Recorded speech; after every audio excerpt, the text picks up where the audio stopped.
What's up this afternoon, everyone? Welcome. Fine Tuesday to ya all. Good to see ya. Yeah, the 2-drop in Big Red actually pretty scary when it works. When you get it going, it is really big. It's like standard Tarmogoyf.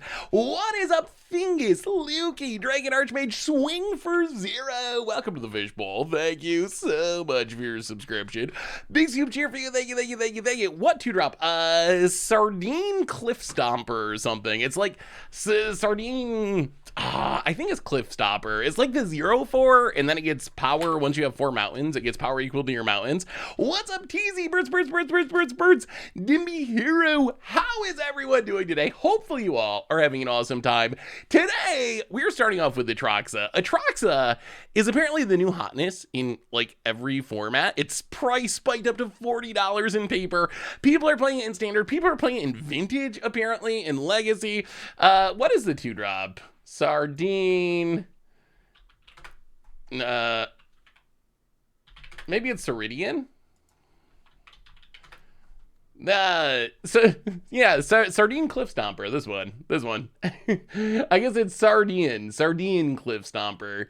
But yeah, I've run into a couple people playing this with Nukoth and like Chandra and then like Volt Charge, like Red Proliferate, and you're trying to like proliferate Koth into the ultimate. I want to put together the deck because it actually looks kind of sweet. But first, we got to play this absolutely ridiculous Atraxa pile. This is one of the weirdest decks I've seen in a minute. Moonfall, welcome to the Fishbowl. Thank you so much for your subscription. Big super for you. Thank you.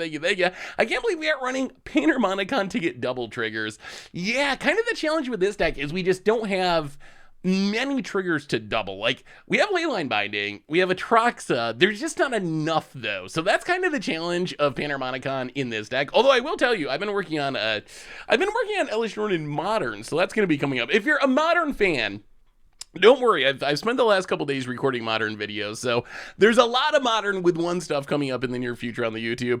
Are we adding any Planeswalkers to this pile? So I think to start, we're just going to try this deck exactly as is, right out of the gate. The only change I made, it initially had 1 Cameo in...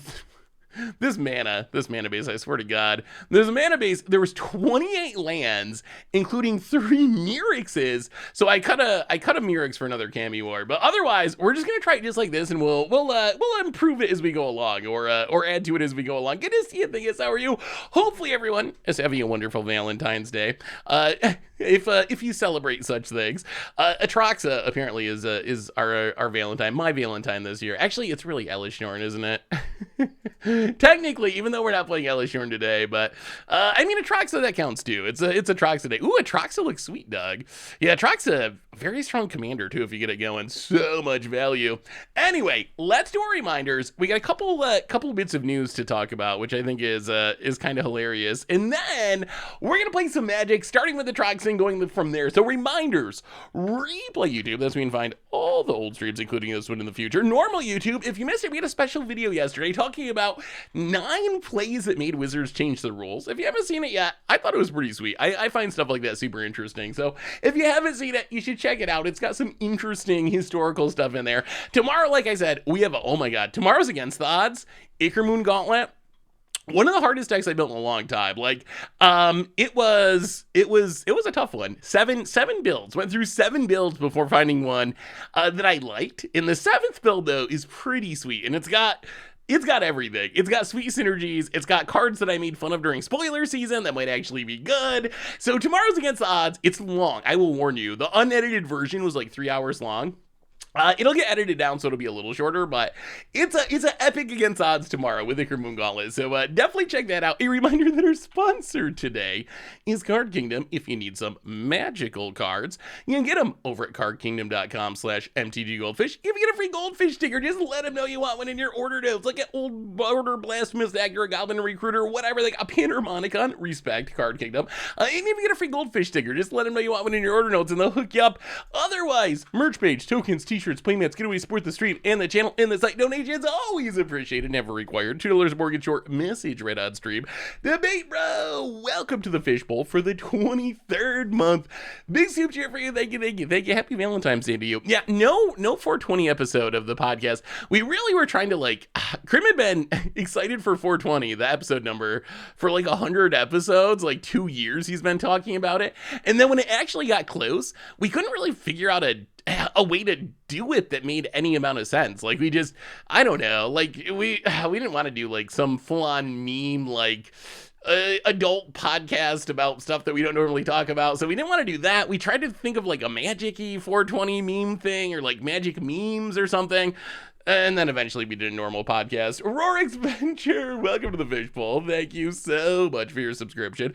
Big scoop cheer for you. Thank you. Don't the new hollow cards rub off with your fingers? Ooh, I haven't noticed that, but I do like the new hollows. I randomly got a collector booster pack at the checkout line at Walmart a week ago.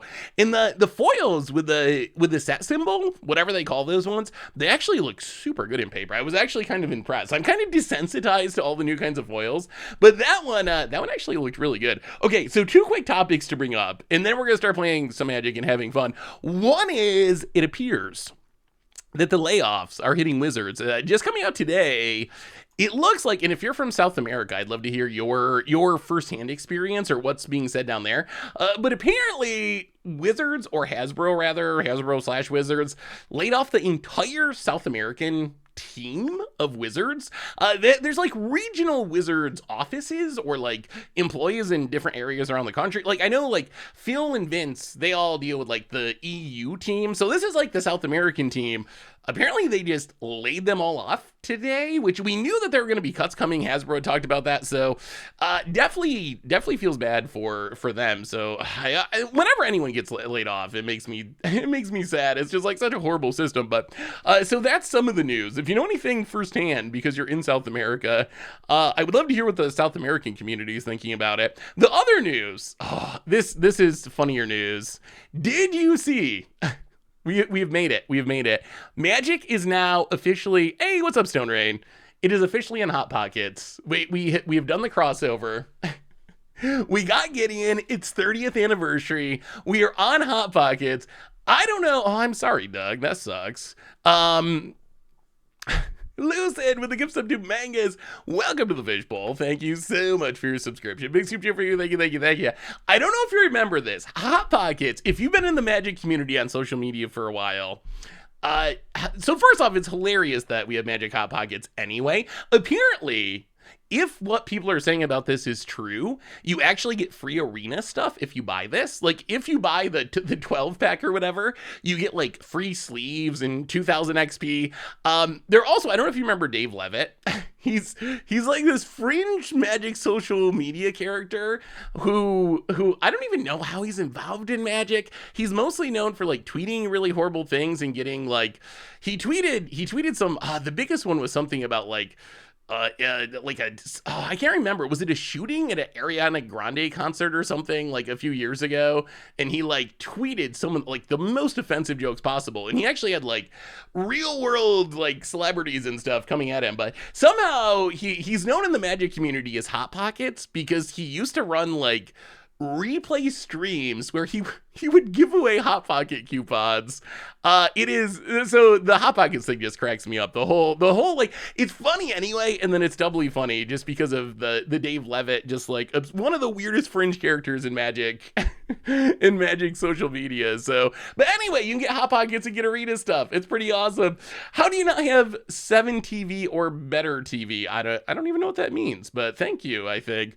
Anyway, let's talk about this deck. And we talk about that stuff as we go along. I'm making Yannick Cryptic Sovereign EDH deck. What CMC cards do you recommend casting for free? I mean, my favorite Yannick deck is the Russian Roulette deck. Yannick, people kill it all the time. I mean, obviously, from a power level, the more expensive things you're casting for free, the better. My favorite build, though, was the Russian Roulette build that had, negative hits in it. It had, phages and stuff. So you could, accidentally kill yourself, and the rule was you had to cast whatever. I don't think I turned on. Look at this desktop chat. Look at this desktop. Look at this beautiful desktop. It's a brand new me. It's a brand new me. New me, new desktop, clean desktop. Yeah, let's get that going. So anyway, this deck. It's Twitch extensions for extra emotes. That's what those two things were. Oh, interesting. I guess I'm gonna have to look into that. I didn't know that was a thing. Can we have a date deck? Yeah, I was wondering how do you do a magic themed Valentine's thing? What would Atraxa's Valentine's be? I know like Elish Norn would double your triggers, I guess. Oh, that's like the worst pickup line. Wizards has a record profits, but just not here in South America. Why'd they lay off the whole branch? Because Hasbro sucks. I mean, Hasbro's losing money hand over fist. That's the ooh, you complete me. That's a pretty good one. What about the Cammy War? Part of the reason I like playing Cammy War is it just infuriates people how I say Cammy, so you get a little extra troll value. Anyway, okay, this deck. So this deck is wild. This is 5-color Cammy War Atraxa Blue Suns Twilight Control. Okay, early game, we're just removing things. We got Strangles, we got Unleash the Infernos, we got Burn Down the House, we got Leyline Binding. So kill until we get to Atraxa, until we get to Cammy War. We also have Blue Suns Twilight, which is a card I did not expect to see show up in Standard. 2 blue and X, gain control of target creature mana value X. If X is 5 or more, you get a token copy of that creature. So it's like super removal. You can be stealing something and also copying something. You can even use it to like copy your Atraxa in the late game if you got a million mana. Mana base, every Triumph in existence, a bunch of other lands, 27 lands altogether. Myrixes, we're playing colorless lands in our 5-color pile deck so we can make might tokens. Maybe Myrix is actually good. And that's the plan of the deck. It's survive until we get to Atraxa or the Cammy War. And once we get to Atraxa or the Cammy War, hopefully that wins us the game.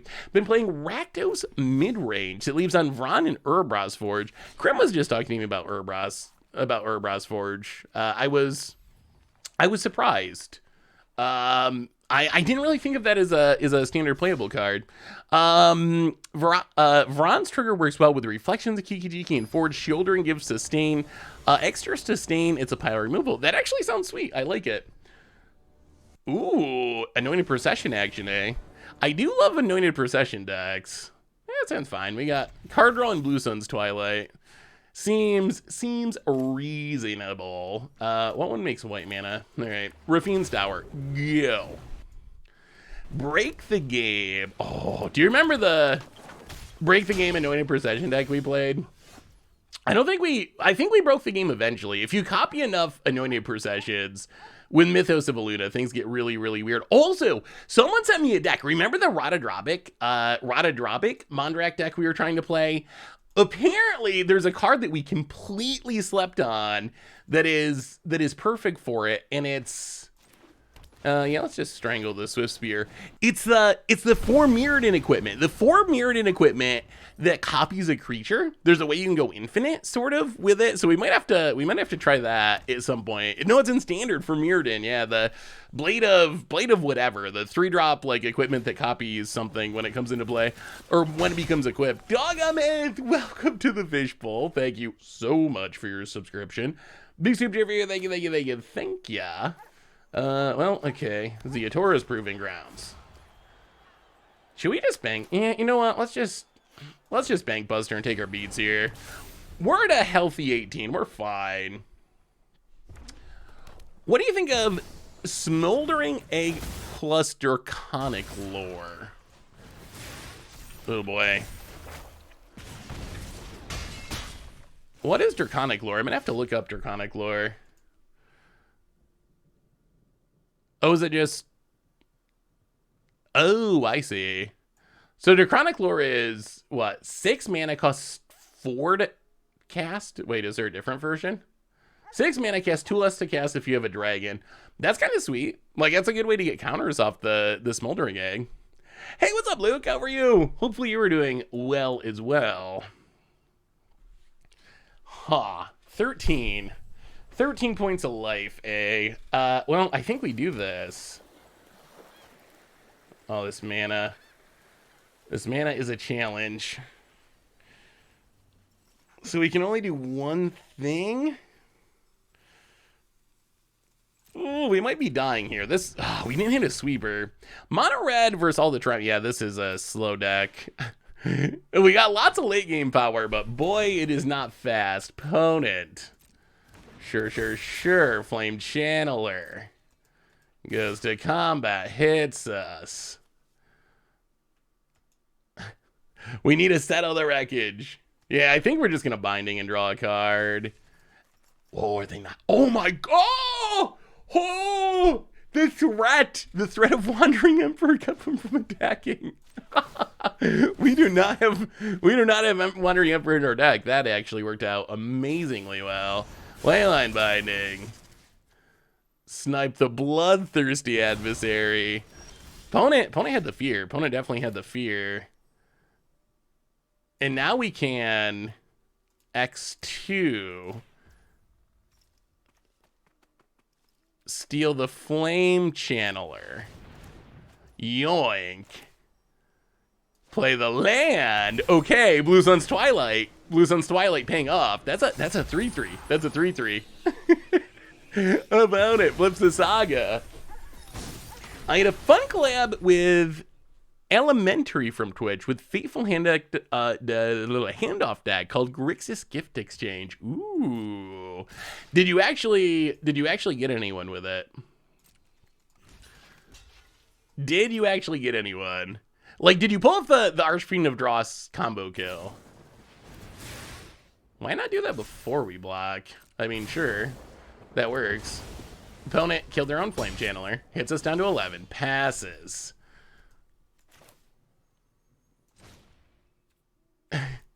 Wait, is Blue Sun Twilight good? Is this actually just good? Steal the Etchings. Play the tap land. How are we stabilizing? Opponent got off to a really fast start. How are we stabilizing? About it. Chandra dress to kill. Would you like to check out my best of one red Super Friends deck? Ooh, yes. This might be similar to the deck that I've been wanting to build. Opponent pings us. Sure. Bloodthirsty adversary. Yeah. Haste it up. Goes to combat. Attacks. Kill the Swift Spear. Come on, Atraxa. Come on, Atraxa. Come on, nothing. Okay, now what? We can't even kill the Chandra? Alright, well, draw a card. Even more Bank Busters. Play the Bank Buster, play the land. Ooh, not feeling super good, Mono Red Super Friends looks fun. How is Kath been for you, Berts? Afternoons, Taxi Boy, how are you? I think the white Twilight's actually kind of busted. Hey Seth, I hope you, somebody will brew a deck around Monument Perfection, or you will make one yourself. Yeah, that was on the first against the odds poll for Phyrexia, but it didn't win. So I'm sure we will get to it. I'm sure it'll happen. All right. Down to 7. Oh, down to 3. Okay. Mirex, not helpful. Hits us to 3. Well, all right. I mean, this is it. This is a game. Can our opponent top deck burn down the house? There's Atraxa. Is it going to be just in time or just too late? Jetmir's Garden. Go for the throw. War. Atraxa Bank Buster. That is a draw 6. Play the land. Pass the turn. I mean, this is the game. Can they find a burn spell? They get to tick up Chandra. Is it a burn spell? Hold. Not a lightning strike. Not a play with fire. Actually, play with fire is okay. Just a Swift Spear. That's not gonna do it. All right. I think our opponent has been completed. About it. Huh? Does our opponent understand how lifelink works? Okay. Like, sure, you get to go 7 cards deep, but we're at 10 now.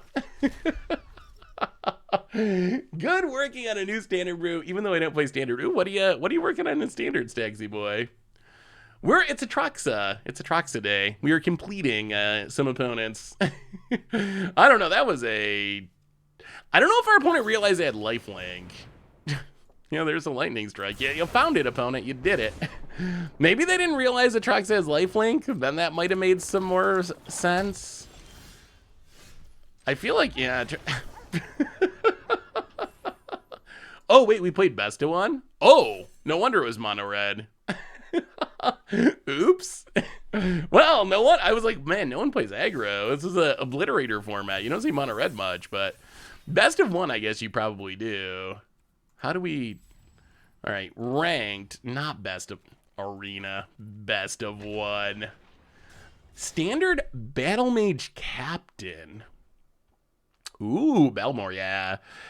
I really want to try. I haven't gotten to it yet, but I'm curious if some sort of oil counter Spellslinger deck can work. Belmore is definitely a very good payoff for a Spellslinger.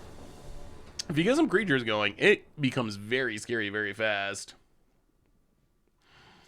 MS Mo, welcome to the fishbowl. Thank you. Ooh, there's both of them. All right, well, if we can live, we have the late game power for days. MS Mo, welcome to the fishbowl. Thank you so much for your subscription. Big soup to your thank you, thank you, thank you. Oh, God. I feel like White Sun's, this has to be a tricky matchup. I feel like White Sun's Twilight should be really good, right? Shouldn't you be able to just, like, do a bunch of ramping and make enough tokens that you just kill someone? Oh, come on, Rot Peace players. Come on now. Come on now, buddy. Come on now. Rot Peace isn't that good. Wow. Punished. I'd be interested to see what to put in the Super Friends deck sideboard for best of 3. Ooh, yeah. So I think for the Super Friends deck, if I was gonna switch it to best of 3, I would be looking for. You already got a lot of removal in the main deck, actually. I would probably play Reckoner Bankbuster for control. I would probably play. You already have so much. I normally would say add more removal, but you already have like such a absurd amount of removal that maybe you play like a couple Play with Fires or some sort of like early game removal spell, but you already got a lot of removal. So I guess I would probably be looking for stuff to bring in matchups where you want to take out some of the removal. So Reckoner Bankbusters, Unlicensed Hearse, really good best of 3 card, more cheap removal to deal with stuff like Rot Priest. I think that would be a pretty good start. Brotherhood End is a decent sweeper. I think even if you might damage your own planeswalkers, I think it's still probably worth it. Boy, I hope we can. Blue Sun's Twilight's probably bad, right? Bad-ish. Let's cut a Mirix. Seems ambitious. So we just want all the cheap removal, basically. I mean, our deck is already just a pile of removal. Yeah, maybe like a couple burn down the houses. Actually, that's probably just better than Farewell. It's faster than Farewell. Cami War and Blue Sun's Twilights. Run it like that. Ooh, Blue Black Valky. Valky's such a sweet card. Tablet Completion can do some stuff. Can you explain why the opponent conceded so early? So, we might get punished for this. Oh, do we even keep this? We can't cast a Braid. Leyline Binding is going to be 3 mana. And opponents on the play. Yeah, I think we mulligan. Well, okay. Come on, red mana. Come on, red mana. With red mana, this hand is ridiculous against our opponent's deck. Like, straight up ridiculous. Hey, morning, Aussie Dave. How are you? All right, opponent finds a Rot Priest. So our opponent conceded because they're essentially just all in on trying to win with this one card. And they didn't have any lands. Oh, that's not red mana. Oh. Wow. Oh, oh. Look at the hand. Oh god, we need a red source. They're playing our draft deck. They're playing our draft deck. Oh no, we're gonna get toxic. We're gonna lose to our opponent's 1 land draw. Opponent hits us. Another one. Red mana. Oh, there is a downside to being 5-color. Opponent. I don't even know if we have untapped red mana. We might have like 1. How is this working? This is not a sign of a good Magic deck.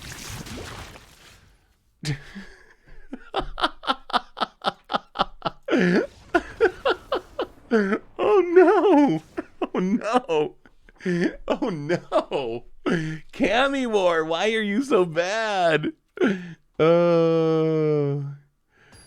Completed Sage. Ren completed, eh?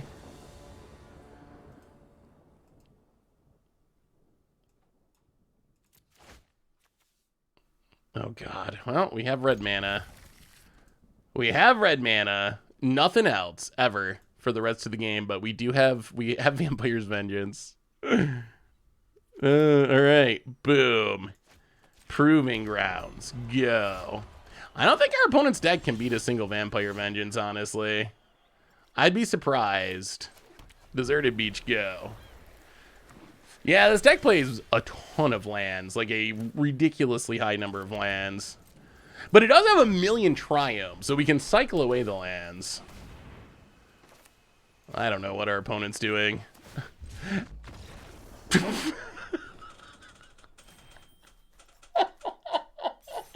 they scoop to a cycling a triumph? I don't know if they thought we were countering it and they were just scooping to any action. We cycled a triumph and they scooped. Can't beat it. 3 mana to cycle. Too strong. Too strong. Jar Jar Binks. Oh, maybe they did the same thing that we did the first game and they accidentally joined best of 3. Welcome to the Fishbowl. Thank you so much for your subscription. Big scoop over here. Thank you. I think our opponent thought it was a counter. They thought we were countering it and they just scooped.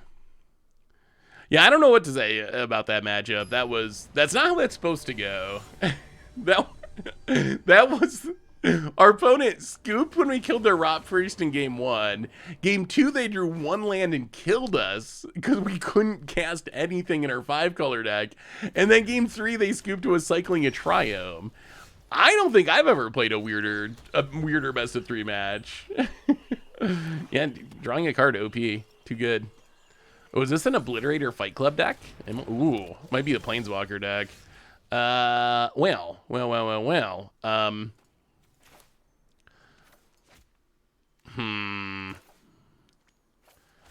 All right, yeah. Beseju, go. OneCube, welcome to the Fishbowl. Thank you so much for your subscription for the 8th month. Big soup for you. Thank you. Hey, Seth, thanks for the content and the steady positivity. Also, I'll pay you infinite dollars if you can get Skrelv plus Jawbone Duelist to work. I can't. Really? So there was actually... Wait, is that a Shieldred already? Ugh. Ramping's pretty good, isn't it? Ramping's pretty good.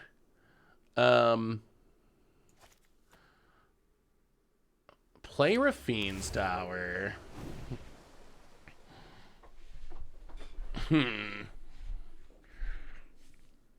This is actually a weird position.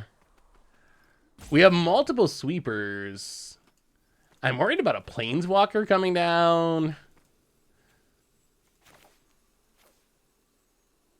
Because Planeswalkers are much better against our... You know what, let's just pass for now and see what our opponent does. There was actually a couple of decks I saw.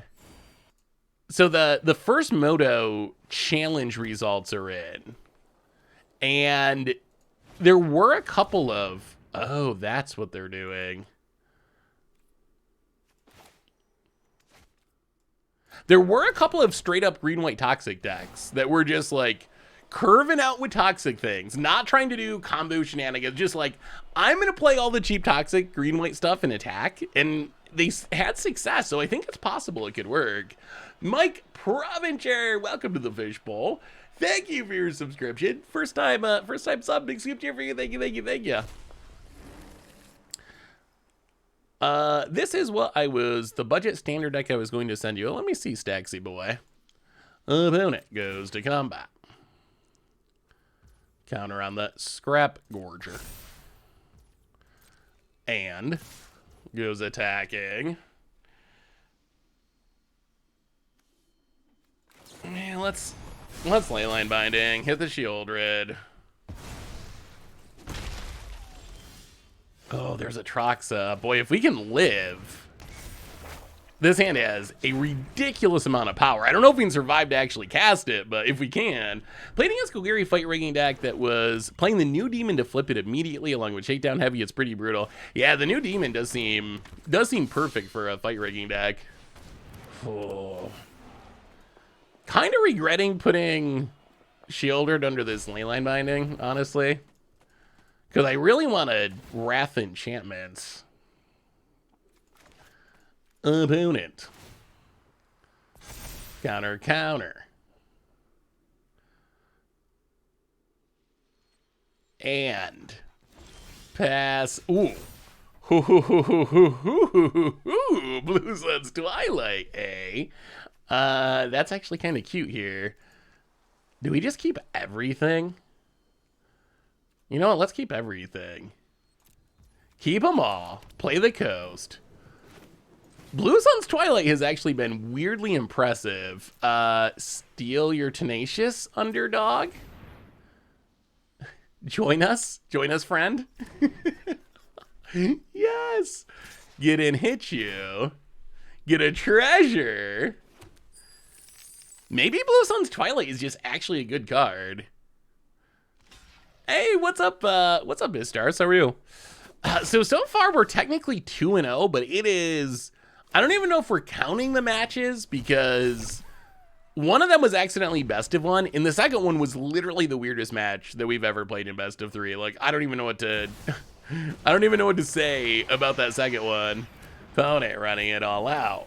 I mean, this means we get to get down Atraxa, and I assume Atraxa is better than anything our opponent's doing. Ugh. Flip the Saga. Get in. Make it. We're just going to cast Atraxa. We're going to cast Atraxa. We're going to see what happens. About it. Blocks. Opponent gets to double Fight Rigging, but we get to... Is this wrong? It's probably wrong, isn't it? Should we be killing Shieldred? Is that the right thing to do? That's probably the right thing to do.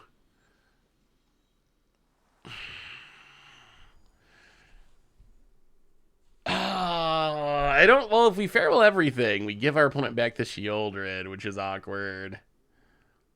I guess we could farewell everything. I mean, probably the best play is actually just farewell everything and then Leyline Binding the Shieldred once it comes back. But we're going to have to spend the treasures. We could just burn down the house. And then we'd have treasures for Atraxa. Don't farewell enchantments. Just leave them for...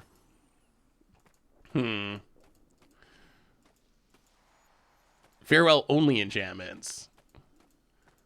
That seems sketchy. We could just burn down the house. I really want to just Atraxa, but it can't be right.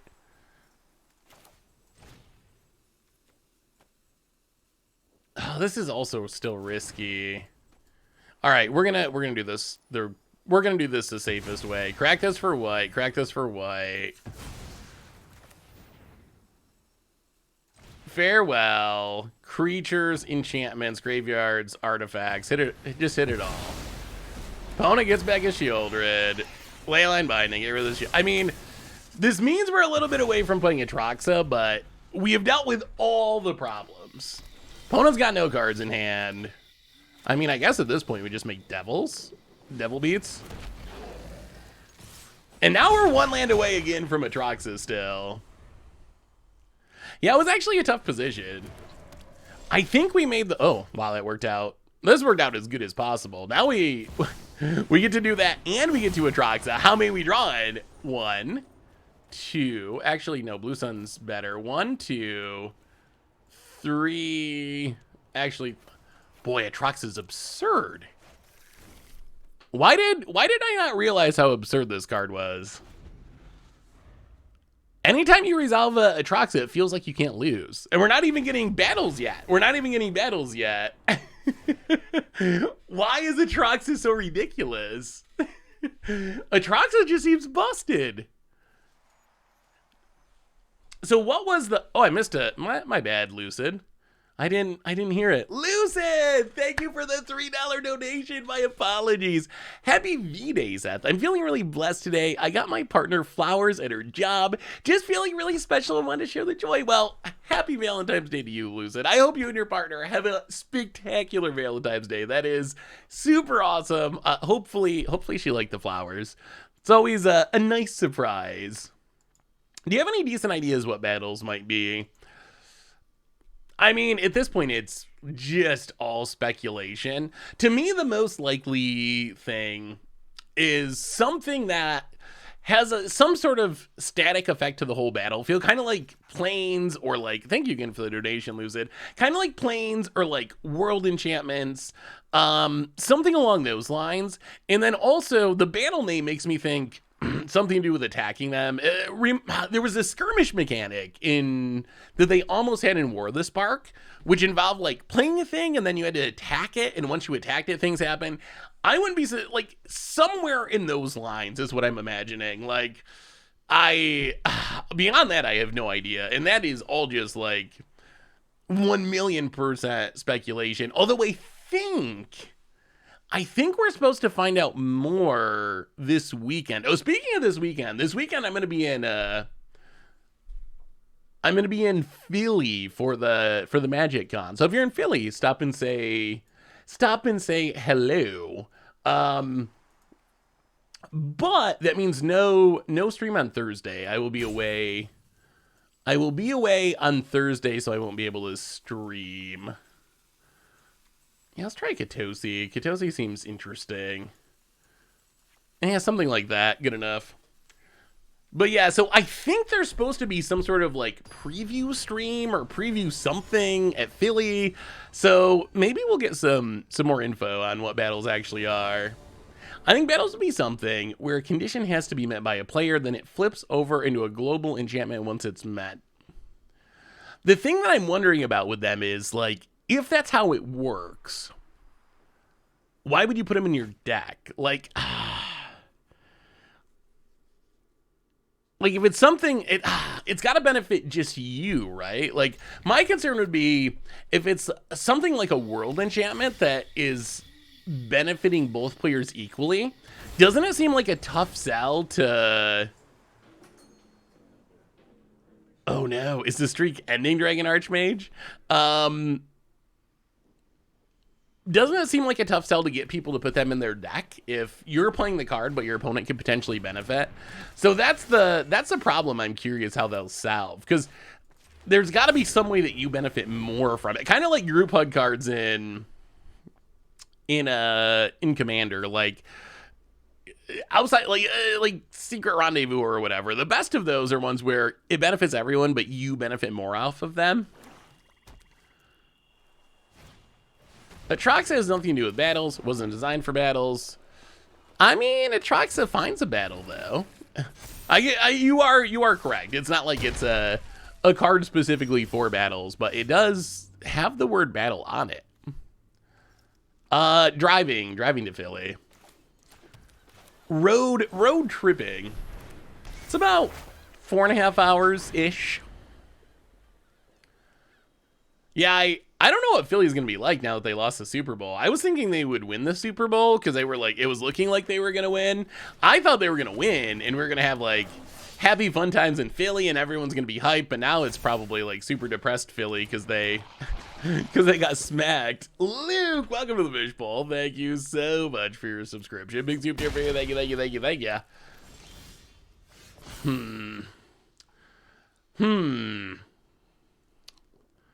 So we have a leyline binding. We're at 12. We have tap lands literally for days. Boy, how do we not die? Maybe we discard the Atraxa for now. It's so much mana. Okay, discard, discard. We could really use an untap land. Okay, those don't exist in our world. Although I guess that's not bad. So we get to strangle Glissa. Happy Valentine's Day, Glissa. Leyline binding the shakedown heavy. Play the tap land. Well, we discarded all of our action, but we did answer the board for now. ADK Mark, welcome to the Fish Bowl. They need a Super Bowl loser parade. Philly should have a parade anyway. AGK Mark, welcome to the Fish Bowl. Thank you so much for your subscription. Big super cheer for you. Thank you, thank you, thank you. My prediction for battles is that they will be something like sagas. Retelling old battles. It's a permanent which would affect each player symmetrically, go away after a certain amount of time, and that would prevent other battle permanents from being cast or entering the battlefield once one exists. Okay. I could see that. Oh, down to 7.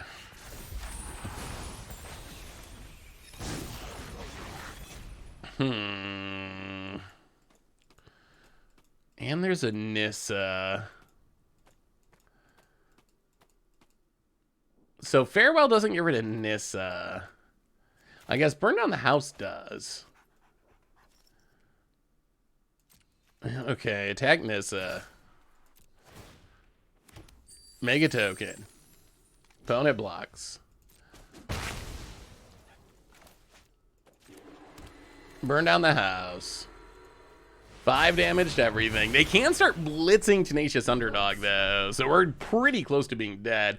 I could see something like that being a battle option. I'm curious what other people think. I will say they did a good job with the voice lines in this set. There's actually some cool voice lines.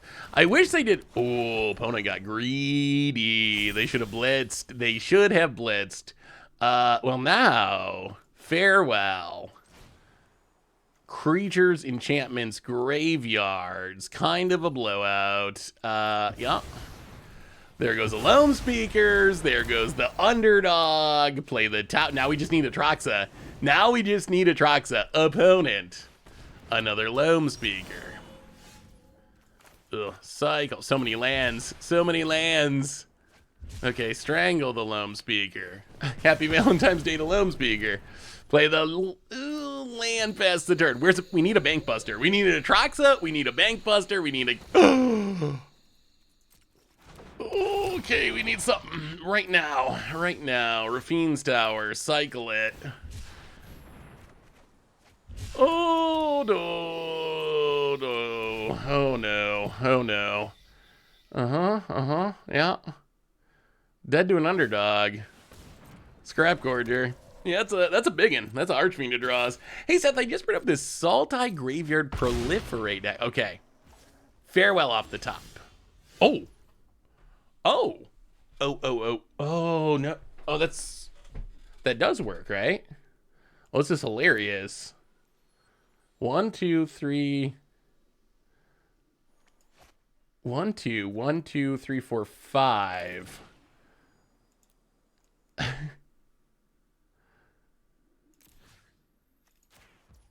The tide has turned.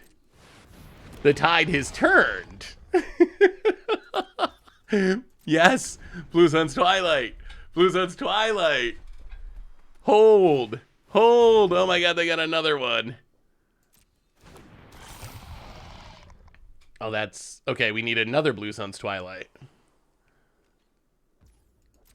Oh, this is so weird. Come on, deck. Come on, deck. It does get the oil counters, thankfully, but we can't let a creature die or we lose. Actually, wait. All right, remove the counters. Is there a way we can do this? If we attack our opponent, we die. Oh, Fable. So now we're dead, right? If I'm understanding this properly. Whenever a creature an opponent controls dies, its controller loses 2 life. Yeah, so we are just dead. Yeah, if we attack, we die. If we block, we die, which means we just... If we don't block, we die, so we just die. Did you see those Phyrexian caps for the keyboard wizards came out with? Oh, I didn't. Are there Phyrexian keyboards? I didn't see those. That sounds sweet, though. Did you see the... What was the secret lair drama over the weekend? I wasn't clear on this. There was... So I saw what I thought was a Valentine's Day secret lair. But apparently it wasn't an actual secret lair. Does anyone know the details on that? I just saw it on Reddit and it seemed like, okay, sure, they made a secret lair drop. That makes sense. That sounds like something they do. But apparently it wasn't real. We don't gain. You don't gain life with Archfiend of Dross. It's just your opponent loses 2 life. It's not a drain effect really. It's just life loss. Well, okay, Rafine's Tower. Try out one, go. $1,000 beanbag. Does stuff like that have any appeal to Magic players? I was wondering about that too with like the latest Beatles and Grimm thing. Like, is that stuff that Magic players buy? Like, if you're not actually getting cards, are you going to spend hundreds or thousands of dollars on it?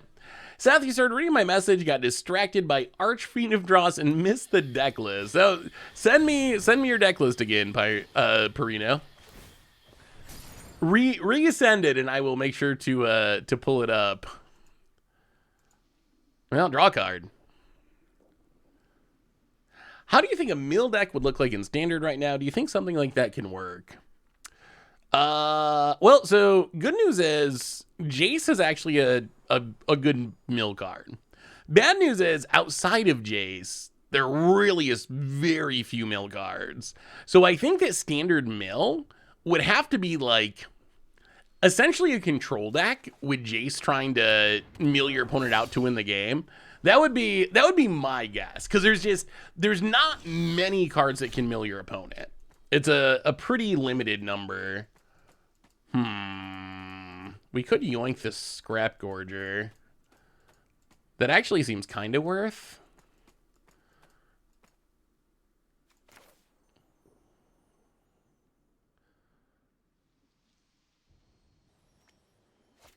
Or we Fable.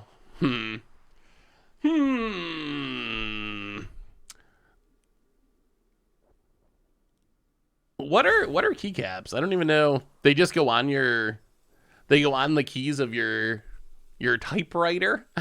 They go on your keyboard keys. You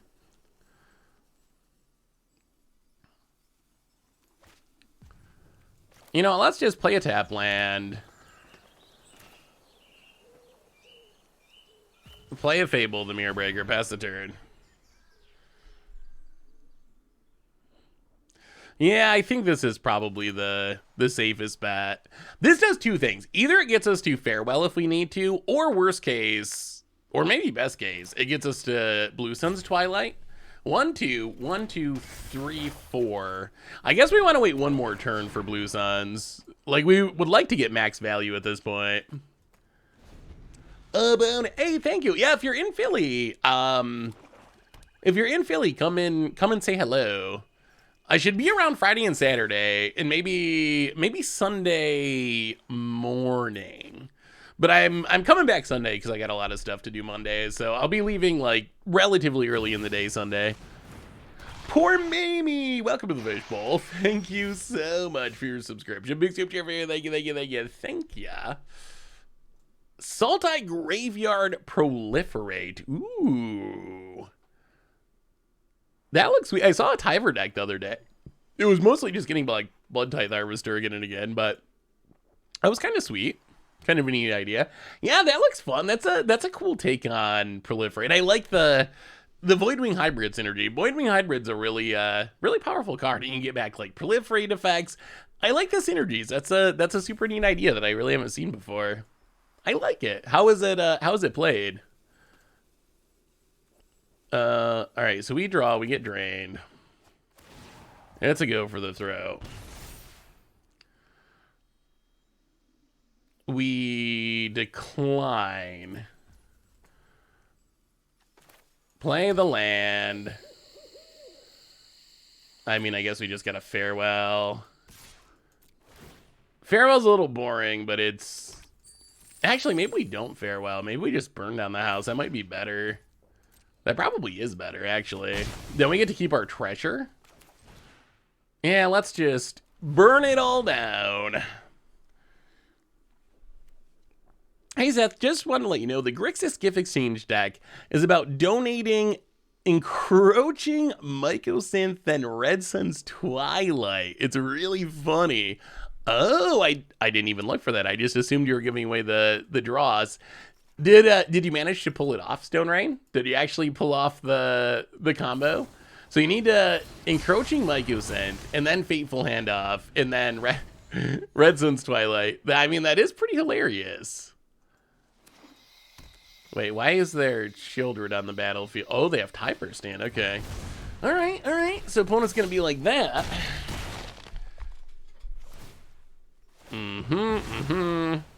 Tyver's Stand. Tyver's Stand. Well, we get drained. We flip. We kill the Shieldred. We play another Fable, the Mirror Breaker.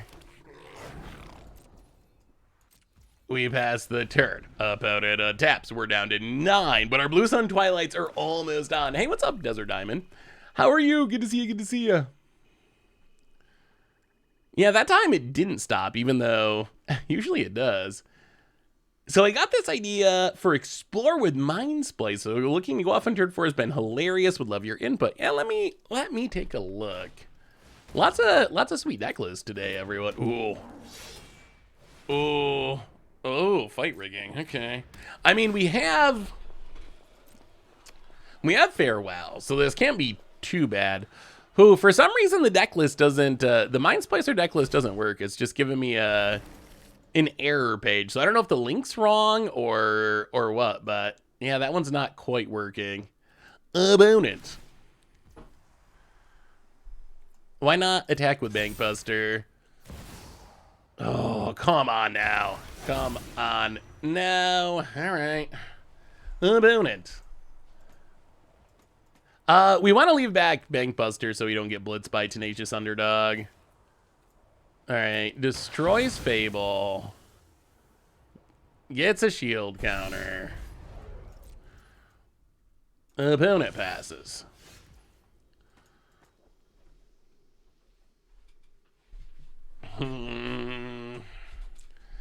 Oh, do we just have to do farewell things? Probably.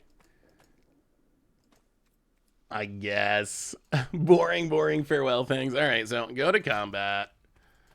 Get in with the goblin. Make a treasure. Opponent. All right, farewell. Enchantments, creatures, graveyards. We'll keep our artifacts. I mean, this is a good answer to Titan Industry. Farewell is a messed up. It is a messed up card. It is a messed up card. Well, let me see, Mike. Love to see you play this crazy aggro deck. Archfiend, Loam Speaker. Well. All right. Yoink. Hopefully we don't die to our own cards, or I guess our opponent's own cards. Pass. The opponent's playing a lot of big threats. Opponent. Hey, Seth, just want to vent. I requested... Wow!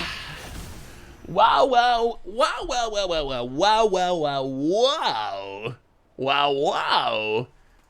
Wow, wow. Okay, so opponent. Running hot-ish. Shield counter. Blows up our Bankbuster. Yeah, opponents living dreams. Living the dreams. Oh, play a Bankbuster.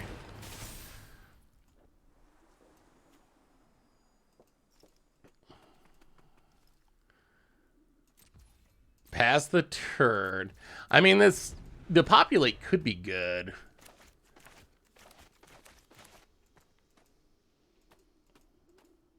We got to get rid of the shield counter first. Opponent goes to combat. Wow, they're going to pass. Interesting. 1, 2, 3, 4. Oh, untap land would be sweet. Late line binding. Well, that sort of works. We do have to not die to this Archfiend. What a weird scenario we're in. Yeah, we can't even play Atraxa at the moment. Yeah, stealing the Titan of Industry. Oh my god, that would be so sweet. So next turn we have to depopulate, right? Or we die to this Archfiend. Alright, let's draw with Bankbuster. Hit a Triome.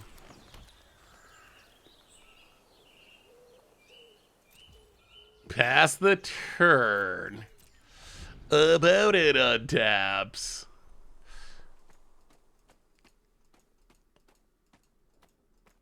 We're hoping our opponent attacks. I'm surprised they're putting an incredible amount of value on that shield counter. Way more than I expected. Opponent passes. Well,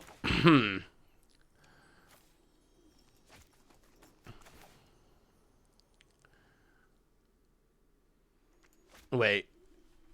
At the beginning of your upkeep, remove an oil counter. Then if it has no oil counter issue, you lose the game. So we got to deal with that this turn.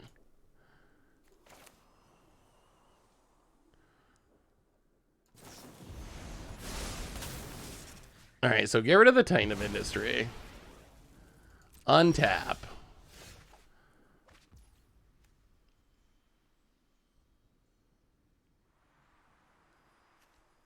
Eternal Wonder kind of deals with it. It gives it back to our opponent, though. All right, get in Phyrexia with the Archfiend. Depopulate.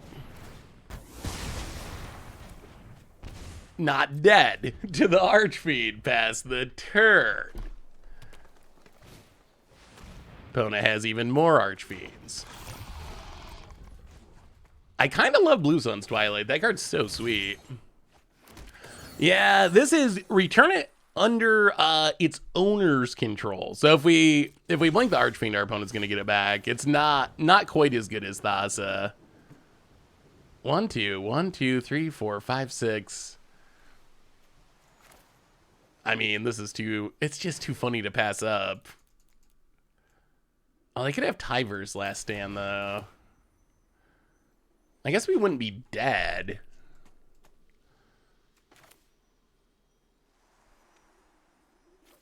It wouldn't be great.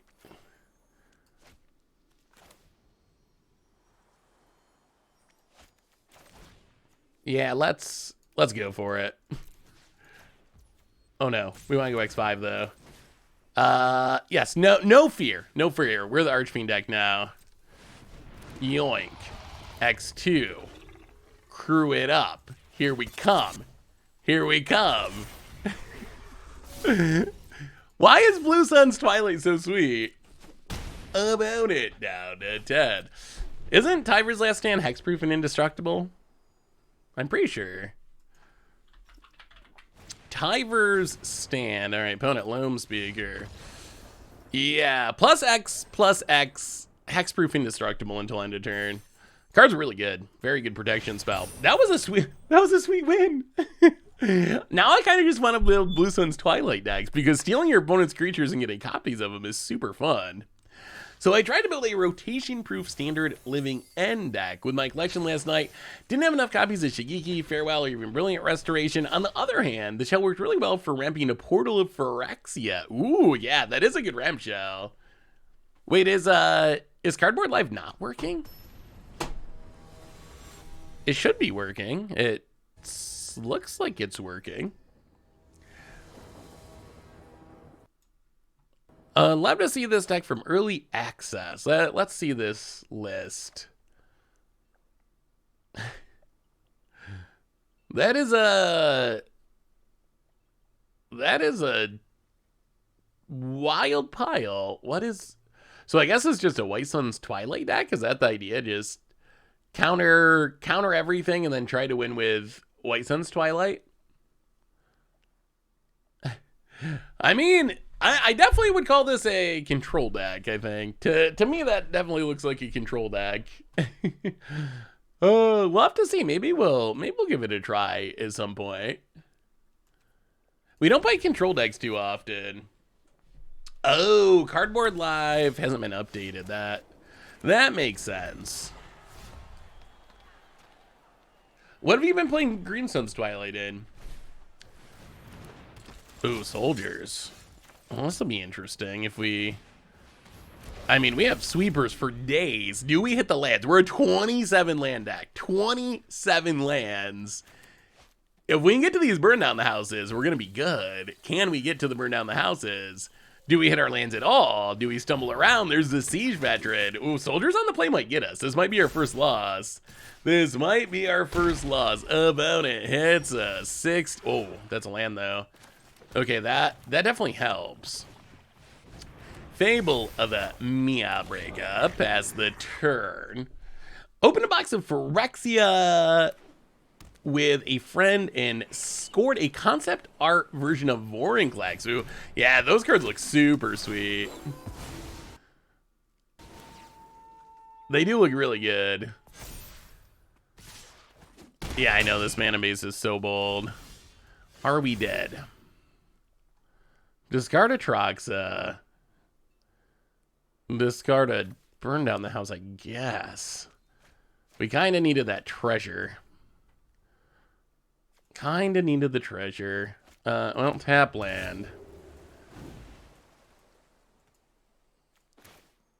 Oh, we can't even... Wow, we can't even cast it. Oh, we're super dead. Well, Fable of the Mirrorbreaker. Yeah, aggro seems like probably the best deck against this. Aggro has not been very present since 1 came out, but it does seem like the best deck against this. Opponent gets a trigger. 4, 5, 6, 7, 8, 9. Wow, they didn't attack with everything. Okay. Yeah. Well, we will continue the dying. Down to 2. More tap lands. We gotta hit an untap land, I believe. We gotta hit an untap land. Or else all the soldier tokens get us. And our opponent's gotta not have a counter. Discard, discard.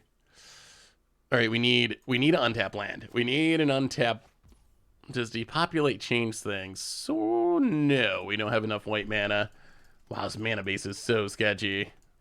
Alright, GG, soldiers, GG. They're probably holding a counter as well, yeah, seems likely. Well, the problem is we need to Leyline Binding the Siege Veteran and also Wrath. That's kind of the issue, because if we don't get rid of the Siege Veteran, it just makes a million 1/1s. So, and we just didn't have the mana. We didn't have 3 white mana, and we didn't have enough mana to burn down the house plus Leyline Binding, because just a Wrath wasn't enough there because of the Siege Veteran tokens. Yeah, I wonder, hopefully they're still updating Cardboard Live. That would be sad. Cardboard Live is like one of the best things to ever happen to Arena and to Magic streaming. If they don't update it, I'm going to be very disappointed. I noticed that your version of Rot Priest was a lot less into poison from things like Aspirant's Ascent and Infectious Bite. Why is that? Well, let me look up Aspirant's Ascent. Oh, that's the... Oh, that card... Yeah, I think this card's just straight up horrible. So I view the Rot Priest deck as a combo deck. I think that how I view it is you want to make the combo as good as as consistent as possible. I don't think your odds of winning a fair game are high enough to make it worth trying to even include cards in your deck that are geared towards that. That's my That's my opinion on it. Like, I think you're like Modern Storm or something. That's how I think of it. Think of it like Modern Storm or a deck like that. Let's sideboard real quick before we run out of time, which is a actual concern. Yeah, it seems like a matchup where sweet cards are going to get countered a lot. 18, yeah, Blue Sun's Twilight. We're going to have to go in this one. Maybe something like this. Ugh. So that's how I view it. I think I don't want to include cards that are like trying to support some weird backup plan of like, oh, maybe there's some chance I remember someone mentioning Aspirants of Sun. They're like, oh, I'm going to like give my Ivy Toxic. I was like, oh, okay. But like most of the time, this is just not going to do what you're hoping to do. So I don't know. That's my philosophy on it. You want to be as focused on the combo as possible. Is there any land hate? So there's like Field of Ruin style land hate. Ugh. Well, show us some lands. I noticed you and Richard veer down on competitive play on the podcast, but you never talked about the near range game seeker, the RC circuit, or the SCG circuit, which are all thriving. As someone who qualified for DreamHack San Diego, it's weird hearing people talk about how dead competitive play is when RCQs are firing every weekend. I think that's a... Huh. I mean, I guess we gotta kill this, right? Because we're gonna have to kill it at some point.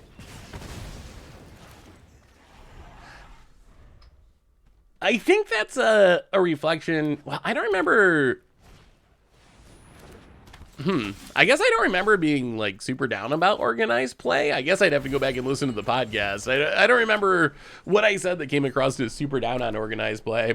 But I would say that I think a big part of that is like it's just not on the internet. Like we're not in the era anymore of like Twitch streams.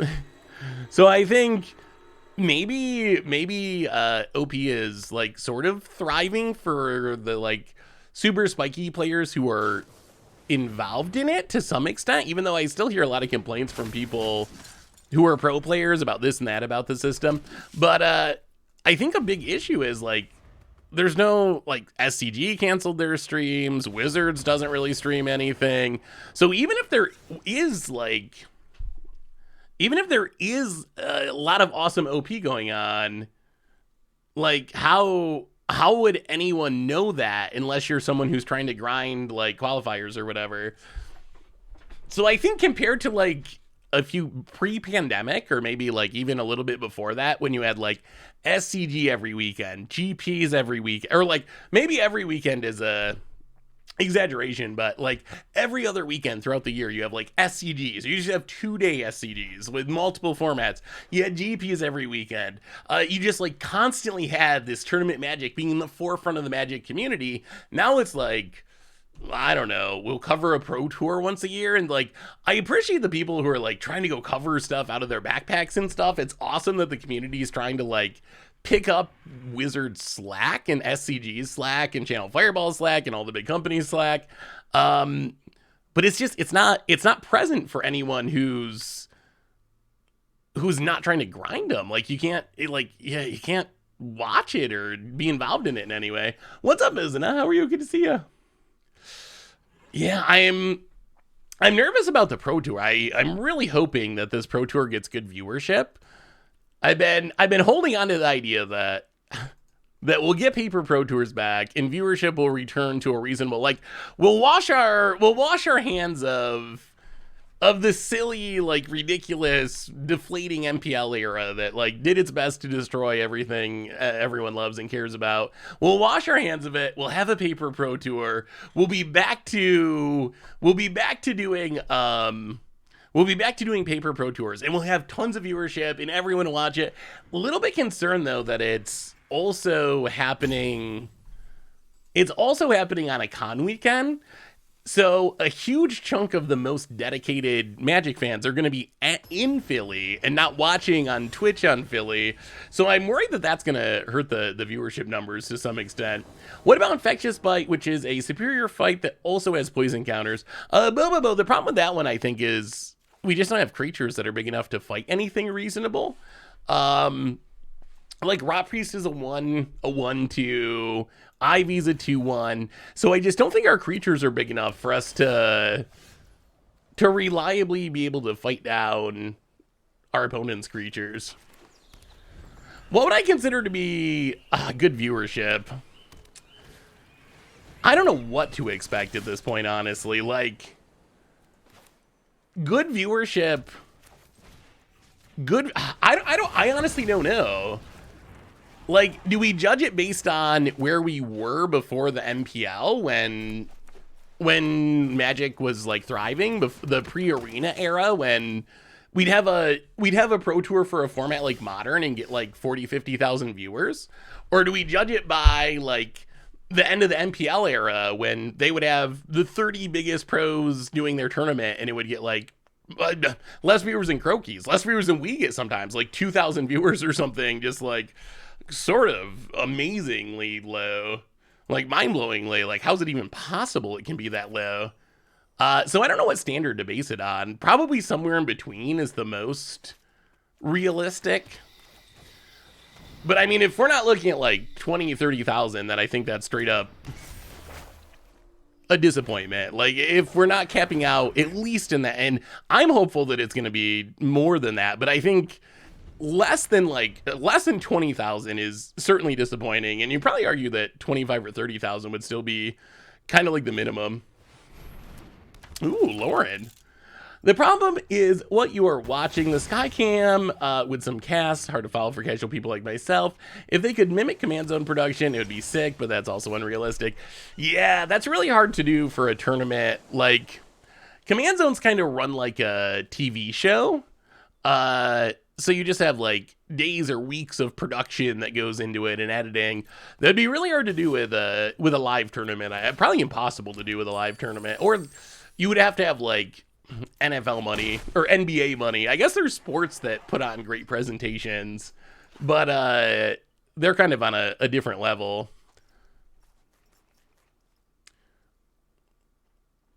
How do you know, Magikarp? But I think you're right about part of the issue, that Magic in general is not easy for casual players to grasp on Twitch. Like, it's very hard. Like, it's hard to see the cards. If you don't know all the rules or know the format, it gets even harder. So I think all of that definitely plays into the issues too. About it. Valiant Veteran. Ooh. The question's going to be, can we resolve a burn down the house? Burn down the house would be really big here. Opponent getting in. Hitting us. Sure. I mean, I guess we have triple Wrath. We can just start casting Wrath every turn until one of them sticks. Cycle the Proving Grounds. Thoughts on Dig Below over Burn Down with Domain? Slightly cheaper board clear. Well, let's get in. I mean, I think it could be worth considering. The Devil mode is actually like sometimes relevant. That would, I guess, be the downside. I think the biggest issue, now that I'm thinking more about it, is I think hitting Planeswalkers is pretty important, actually. Like, I think that's kind of the concern.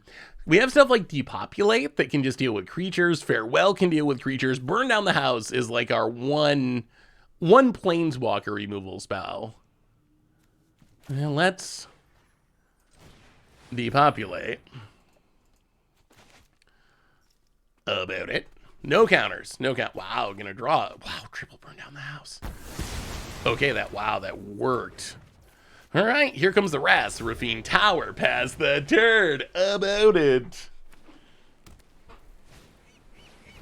Valiant Veteran number 2. And passes. Well, I guess we go aggro. Devil mode?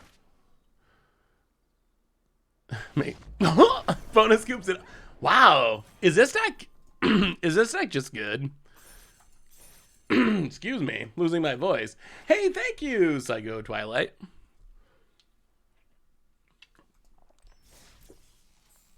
I've also had a lot of early scoopers.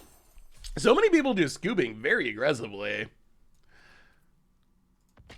Ruthless Corn Dog, welcome to the stream. Hello, hello, hello. Yeah, these have been some very strange games.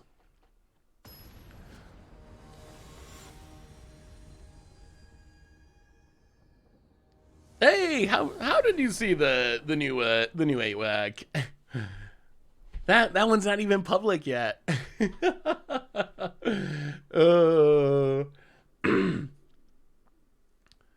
But yes, that is one of the bottom decks I'm working on. I think it actually has potential to be pretty good.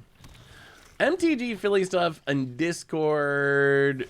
Hope you can view it before you leave. I will see what I can do, Magikarp. Have you tried playing around with Monument of Perfection? Been trying? It's been a struggle. I haven't, not yet. It was on the first against odds poll, but people didn't vote for it. I think it's likely that people will vote for it eventually, or else we'll just play it eventually. But I expect it to be a tough one. I think it is definitely very, very, very against the odds. Boy, missing land drops, eh? Well, Beseju go. Hall of Targizen. What is going on? Opponent's trying to make Power Stones? Power Stones. In Phyrexia standard. So sad we never got the 5th Lord from DMU video. The Cleric Lord is my favorite. Ooh, Thranspider. Yeah, well, I mean, I'm sure it'll still happen someday. But yeah, that is one that we never really got to. That one's a tricky one. Do you think that Monument of Perfection will be easier or harder than Ichor Moon Gauntlet? Huh. So I mean, Monument, I guess, like actually winning with it, I think is going to be very difficult. I think just like playing it is probably not too bad. Just because, come on, let's strangle this spider. Just because you worst case you're just tutoring up lands, which seems fine. So I think the fact that when you're doing nothing with it, you can just get lands, that means like you could throw it in a control deck or something and you'll get value out of it. But actually getting to the point where it turns into a 9/9 and gets in for 2 attacks to win the game, that I think is that's gonna take some doing. How bad would Monument of Perfection be in 12 posts in Legacy? Just as a Locust tutor, I mean.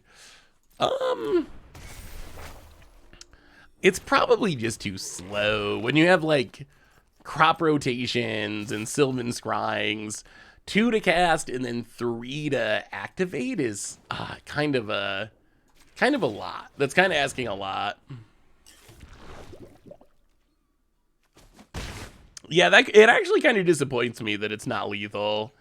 I feel like Wizards, I don't know, maybe that card was really good at one point.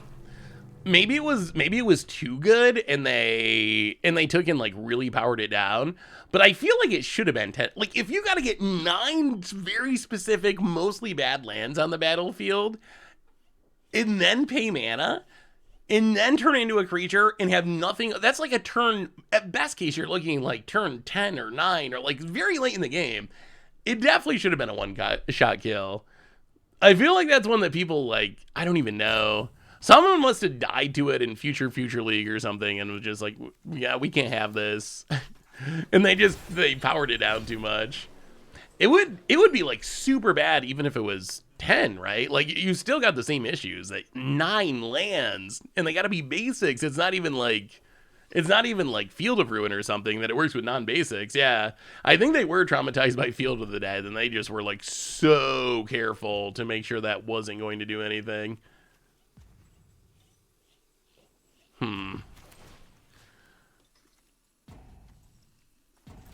How much blue mana do we have? 1. Okay, so strangle the token. A leyline binding. The flesh Gorger. Hit you with the mites. Wait, are we gonna win with Mirex? Is Mirex a real is Mirex a real card? These mites are adding up. These mite counters are actually kind of adding up. Oh, I'm gonna do some looting. I have a very wild Claire tribal deck for Historic Brawl using the 2-mana Lord. It's got a few infinite combos that are hella fun. Ooh, that sounds sweet, Lucid. What are the infinite combos?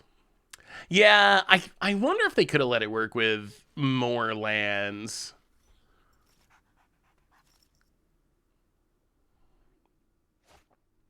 Hey Seth, speaking of someone who's won games at EDH twice in the last 2 weeks with Mazes, and I suppose that's the kind of alt-win con game designers want to avoid.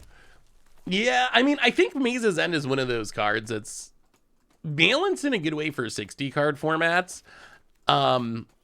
Honestly, should we get rid of the taboo about lands in Commander? I think that's the real issue. When it comes down to it, so many of the things that are problems in Commander are problems in Commander because of the unwritten rule that you can never interact with your opponent's lands.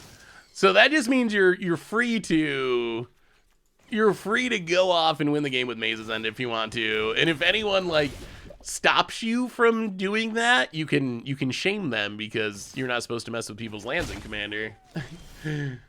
So I think that's actually a reasonable part of why. 1, 2, 3, 4.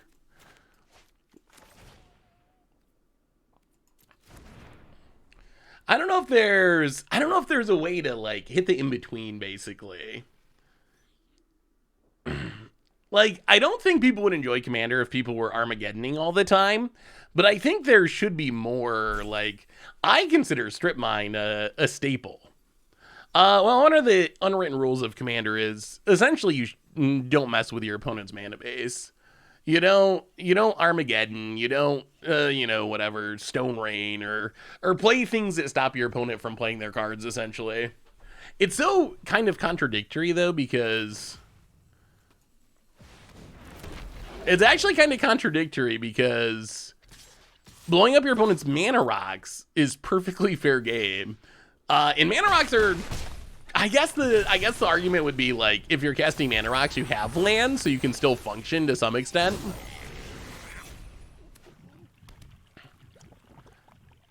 But there needs to be, I don't know.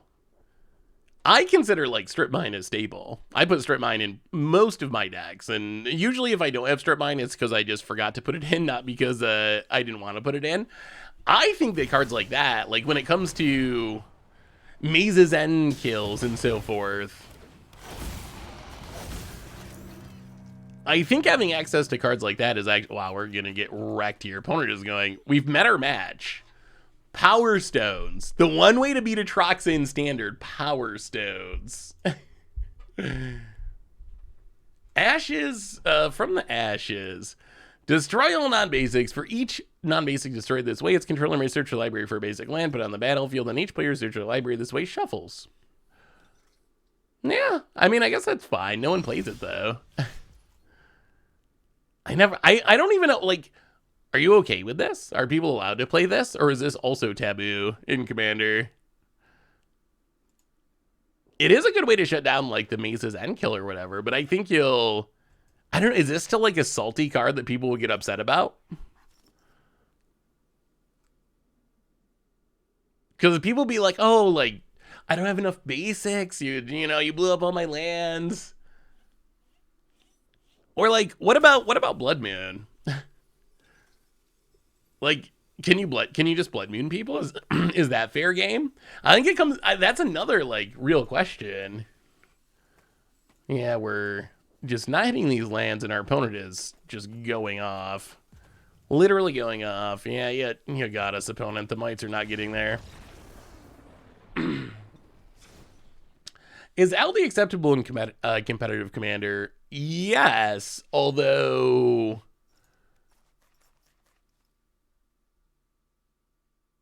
Although in competitive Commander, I don't think it's very good. Like, competitive Commander decks are just so combo-y and spell-based and fast that I don't think that Armageddon would be especially effective.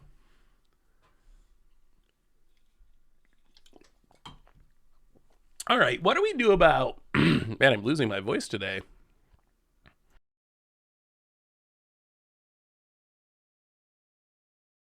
Excuse me. All right, what do we do about these big artifacts? Ha. Ha ha ha ha. I mean, I guess if we had got to the Atraxa, that might have went differently. This would be the Red Sun's Twilight matchup. Red Sun's Twilight would do some serious work against this deck. Well, Strangle seems pretty bad. Go for the Throat seems like a literal dead card. Kitosi's funny. I don't know if it's good, but it's funny. Let's try Kitosi. Why not? Maybe that'll be good. Should be a new sweatshirt hoodie run of Goldfish apparel. I know we need some more t-shirts or sweatshirts or something. But yeah, it's been too long since we've had a shirt. I definitely agree. I will pitch that to Wizards, to Richard, see if we can get some more going. I got to Diamond with this twist on Mono Red Devotion. Ooh. I always have fun with Mono Red Devotion. How has Sulfum been? I mean, I guess charging up your ley lines is kind of sweet. Also works with the Chandras. That looks cool. Yeah, I always enjoy Mono Red Devotion. One of the fun devotion archetypes. Well, let's get down our Bank Buster, see if we can start drawing some cards. We got Cameo this game.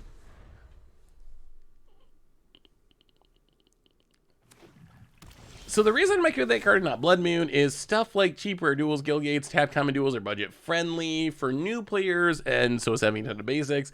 I don't like this spillover to hurt more casual, more budget players. I don't like hurting the casual folks. It's hard enough to get people to play the game with the price point of Magic. That makes sense. That's a fair argument. I wonder if Commander's such a weird format. I don't think it's ever possible for Commander to be like the primary format because it's so many different formats. Like I don't know how you manage it. I don't know how you ever manage Commander. Is it possible to actually manage Commander? Because if you think about it, like the stuff that you need to do to make it accessible for a new player or a budget player is very different than how you need to manage it for a competitive player or even like a mid-power player, and stuff that's broken in CDH is fine in casual or vice versa. I don't know. It's going to be very interesting to see how Commander continues to develop. Because I don't know how you... With Modern, it's easy, or even Standard, it's easy. Like, if something's broken, you ban it. It's that simple. You got data, everyone's really playing the same game, and if people are playing some, like, kitchen table version of Standard or something, then what you do doesn't matter to them anyway. Like, then that person isn't going to be affected by the fact that you ban Meat Hook Massacre. Commander, though... It's kind of like everyone's playing that kitchen table game, and how do you manage a format like that? Oh, also, new development. I actually started seriously playing Civ 6 a little bit. Civ 6 is actually pretty good. I'm starting to appreciate the intricacies of it. Oh, Visions of Phyrexia. This reminds me kind of the first budget Magic deck we played when Brothers War came out. A little bit similar. Opponent's Rakdos and we were mono red, but maybe like a non-budget version. Yeah, Civ 6, I always kind of didn't like Civ 6 because... Yeah, let's get rid of...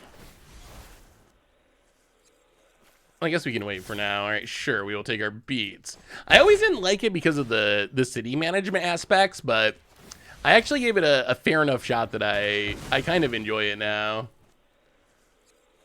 But that might mean that now I'm tempted. Whenever it's a bad thing when I get into Civ, because when I get into Civ, I really get into Civ. So now I'm tempted to just like skip everything for a month and play Civ. It's so addicting.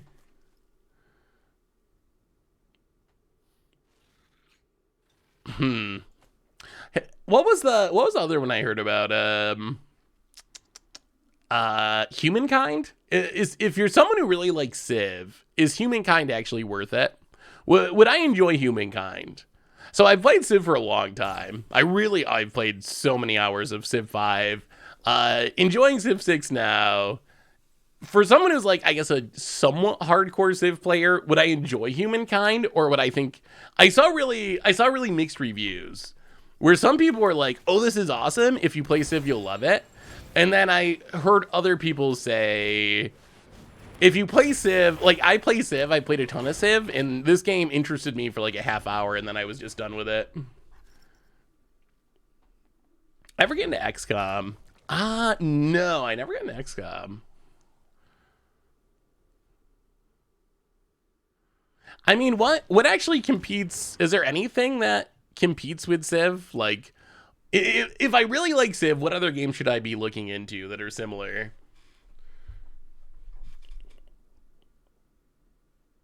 Stellaris. I haven't. I know what Stellaris is, but I haven't actually played it.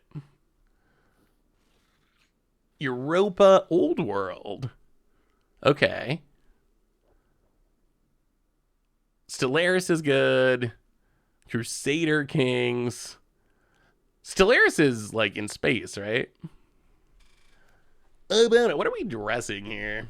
I mean, I guess you probably don't take Blue Sun's Twilight, although maybe 1, 2. We can actually start stealing and copying spiders. I don't even know if we want to, but we could. That is a thing we could do. Flesh Gorger. Full priced, wow. Okay. Well, it's gonna take a lot of mana to steal that. About it. I mean, I guess we can Cammy War it. Maybe that's the play. Cammy War it takes 7. That's a lot of damage. That's a lot of damage. Opponent getting in. Sure, we will take it. Down to 16.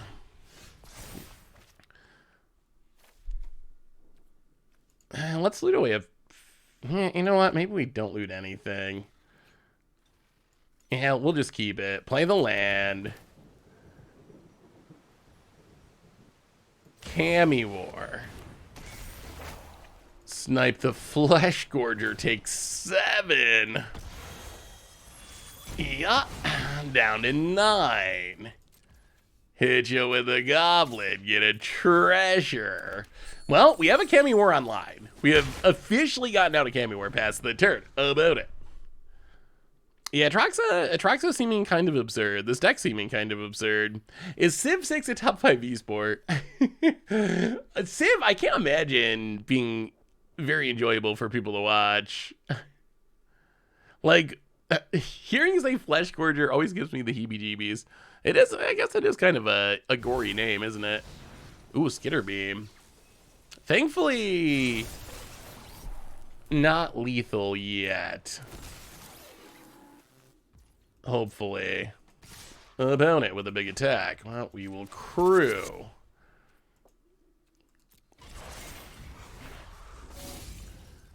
Kill the spider. Drop to 3. Fable of the Mirror Breaker. Well, bounce the token. Make a discount. Oh, it was a portal. Oh my goodness. I am glad the portal to Phyrexia is gone. Now what? We do have to make sure we don't die.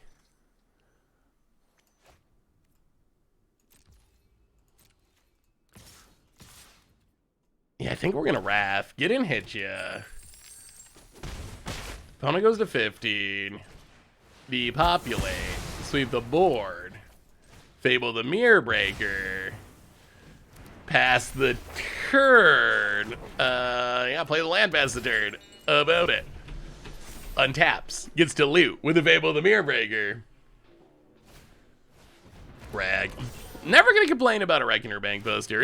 Such a good card. It's just always a good draw. Opponent draws and okay, just the the Power Stone land. Just the Power Stone land. We can deal with that.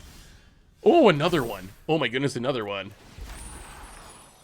Oh, now we probably get to discard these Blue Sun Zeniths. We've been holding them forever, waiting to do something sweet. At least one. We'll discard one of them. Burn down the house. Now, Cammy War number 2. Get rid of the Bank Buster. Hit you with the Goblin. And I think we're getting there. I think we're getting there. This deck is undefeated. Oh, I don't even want to think about how many hours of Civ 5 I played. It is a ridiculous number. Yeah, Fable, I will be excited for rotation too. Although I still will say, compared to some of our past standards, Fable being the best card in the format is a pretty good best card in the format. Like, compared to Okos and Uros and, my goodness, all the bannings that we had in the not that distant past, Omnas, Fires of Invention, as far as like truly broken cards that made the format super unfun,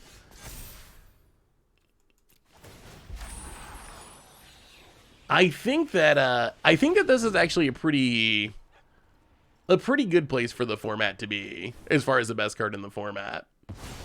Well, flip the Fable. 3 Fairy, that would be another one, yeah. It's very good, but I don't find it miserable. It's just like a really good value card. All right, what do we get for free with Okagachi?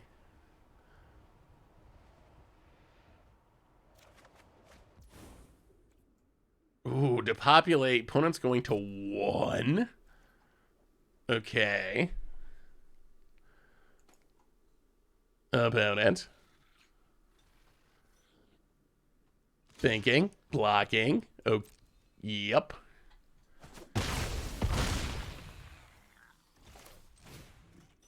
I guess we should have tried to win, shouldn't we?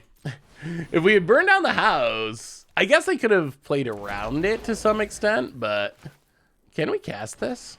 Oh, we can cast it. Haha! Combo! It's a combo! The old depopulate your own board combo. Oh. This deck's actually kind of sweet. This deck actually seems pretty good. Okay, so Atraxa is busted. Do you want to try something else after this match? Either reanimate or Atraxa or try to build Big Red. Or do you just want to keep playing this deck? Which option do you prefer? So what are the miserable decks or cards in Standard? Shieldred is probably, I would say, the closest to what I would consider like a miserable card. But I don't know. I think current Standard is actually pretty good. Even the best cards, yes, Bankbuster is everywhere. But again, that's like a slow, grindy card advantage spell. Even Shieldred, it's definitely down from where it was before. 38%, that's not a little number, but it's not 60% or 65%, whatever it got up to at its peak. Fable is very good, but again, that's kind of a fair... I actually kind of like our current Standard. I will be excited to have these cards rotate, just for the sake of freshness and something different, but... Invoke is probably the most miserable. I think you might actually be right. We don't really want our opponent to start drawing cards, so upgrade your Bank Buster. Ship the turn. Yeah, white's actually very good right now.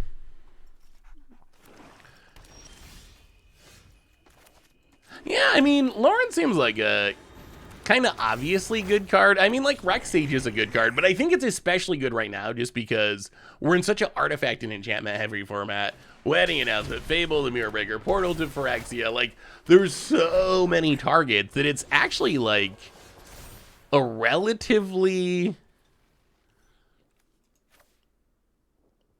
legitimate main deck card, which wasn't necessarily the case in the past. Ooh. Ooh. Ooh, yes.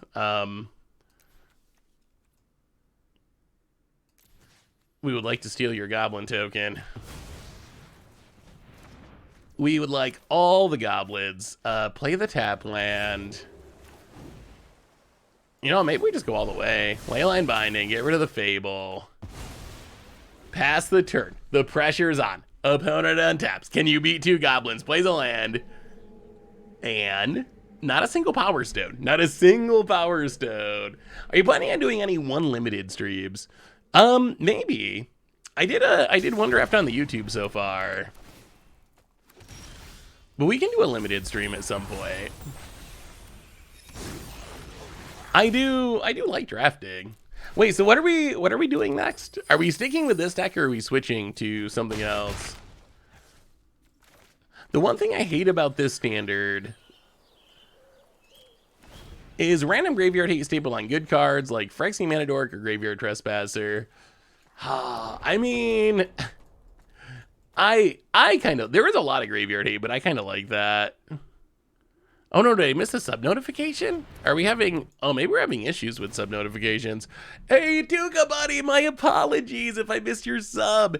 Welcome to the Fishbowl. Thank you so much for your subscription. Big super for you. Thank you. Hey, Seth, probably better know Seth for Olive. How are you today? What crazy brew are we playing? We are Atraxing today. Apologies again, Tuka buddy, for missing the sub. The deck's been absurd. We actually have not lost with it yet. It kind of looks a little piley, but it actually plays really well. Once Atraxa comes down, it is just GG. Wow, and we have reached that part of the game. 1, 2, 3, 4, 5, 6, 7. Yeah, so well, go to combat, hit you a bit. I mean, just look at the power. Look at the power of this Atraxa when it resolves. It's kind of ridiculous how good this card is. It's probably going to draw us like 6 cards. It's a huge body. It's just ridiculous. Atraxa. Here it comes. And reveal. How many do we get this time? Burn down. Wow, this is actually a bad one, isn't it? Oh, no. Burn down the house. Reckoner Bankbuster. Cammy War. This was not even a great one. We get 6 a decent percentage of the time. But even that, even just drawing 4 of our best cards, it's so good. How do you feel about Atraxa in Legacy? I mean, people are playing it. Atraxa has become the backup for Grizzlebrand, essentially, as kind of the second reanimation target in decks that are cheating things into play. Have we lost? Have we actually lost a match?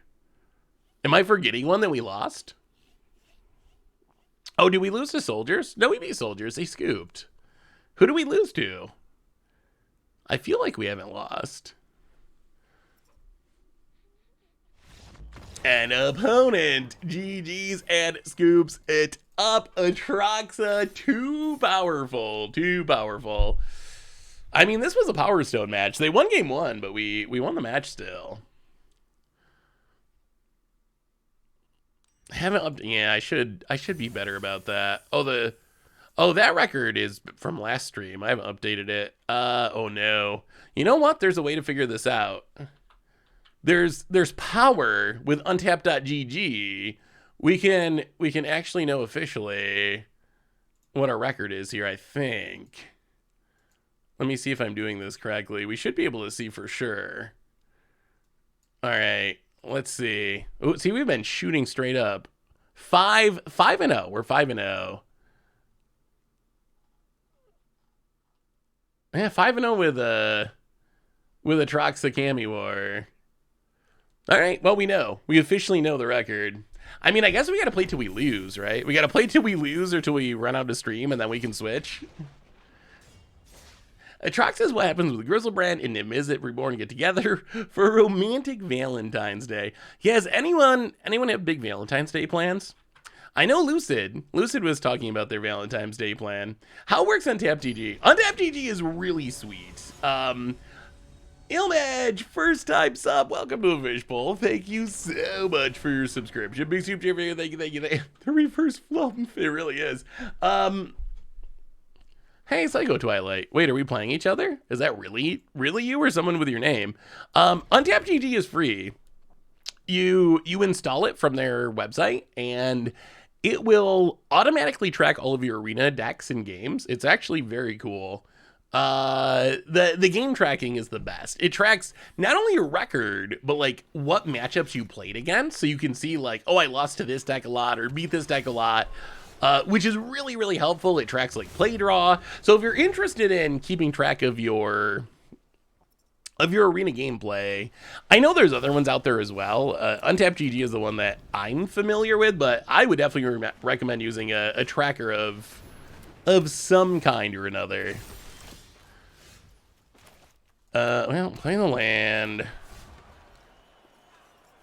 Well, we don't really want to steal a token. Yeah, let's just reckon a bank buster.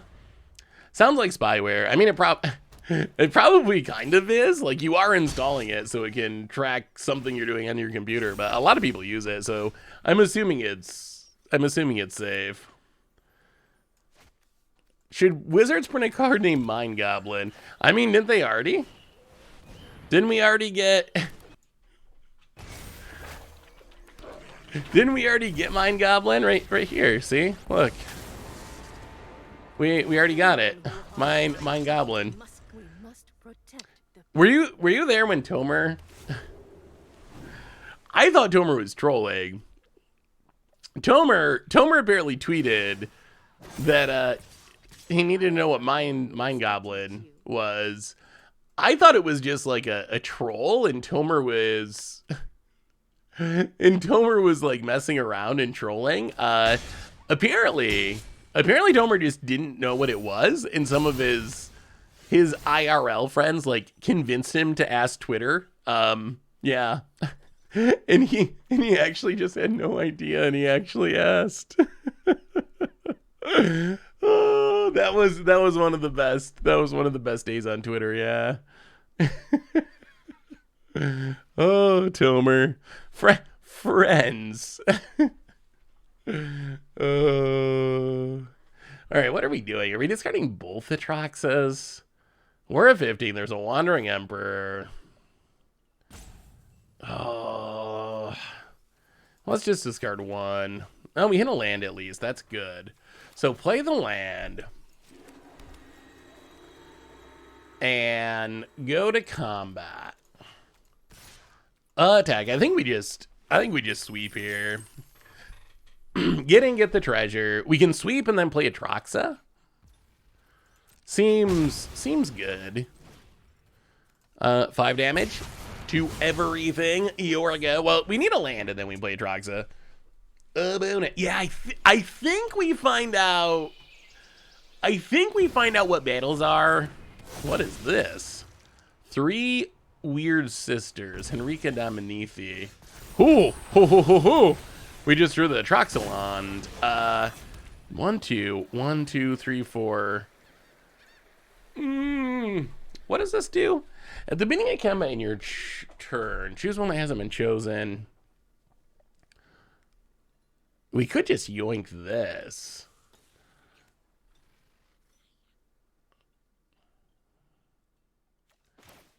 Actually, I mean, we gotta play. If we get a chance to play Atraxa, we gotta play it. It's just too good. It's just too much value. How many we get this time? We'll take Burn Down the House.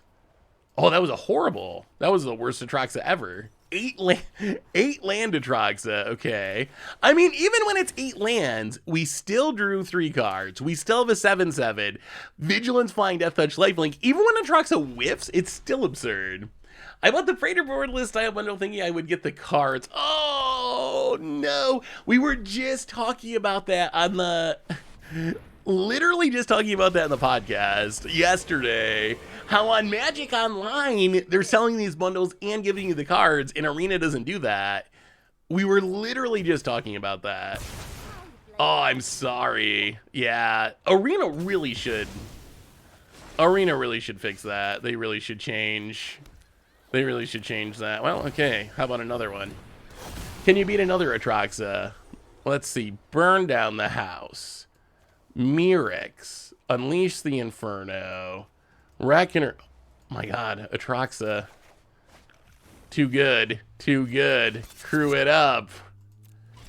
Atraxa drives the car. Hits Eternal Wander. Where'd they get this Eternal Wander? What is this? What is this Eternal Wander? I don't know if I've ever seen this card before. How do I get this? Is that in the store? That Eternal Wander looks sweet. Let's see. Go for the throat. Burn down the house. Phyrexia discarded. Oh, you had to play an event for it. That is sweet looking. I didn't know you could get these on Arena.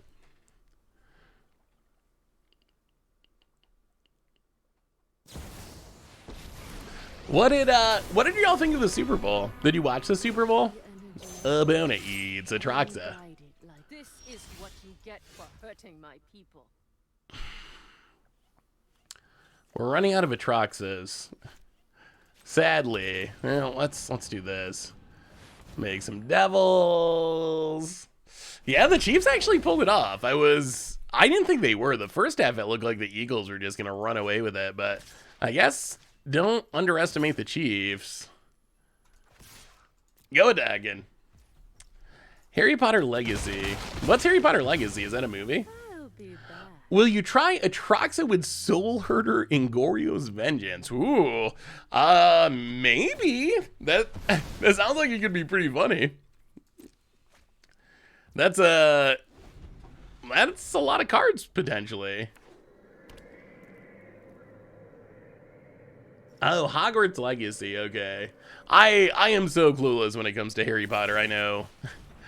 There's many things that I don't know much about. Harry Potter is near the top of the list of things that I literally know zero about. Trying to make Blue Black Ninjas. Hey, what's up, Naz, by the way? Blue Black Ninjas work in Modern. I think Kaido's really strong, honestly. Every time I play it feels good.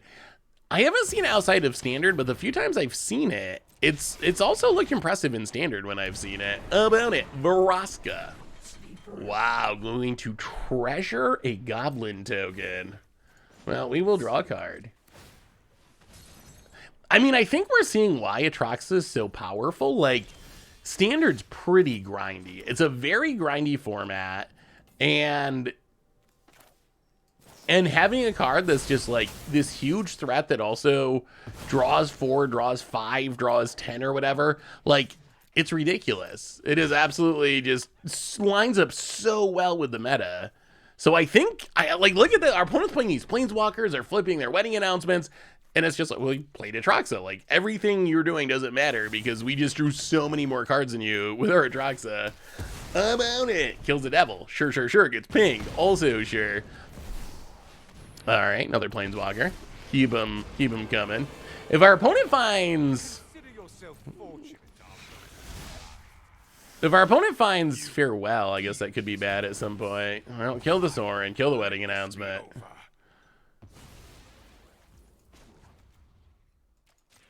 Phyrexia. We're going to poison him. We're going to poison him out. We're the poison deck now. Play the tap land. Go for the throw your vampire. Hit ya with the might. Poison counter number 1. Oh, toxic. So toxic.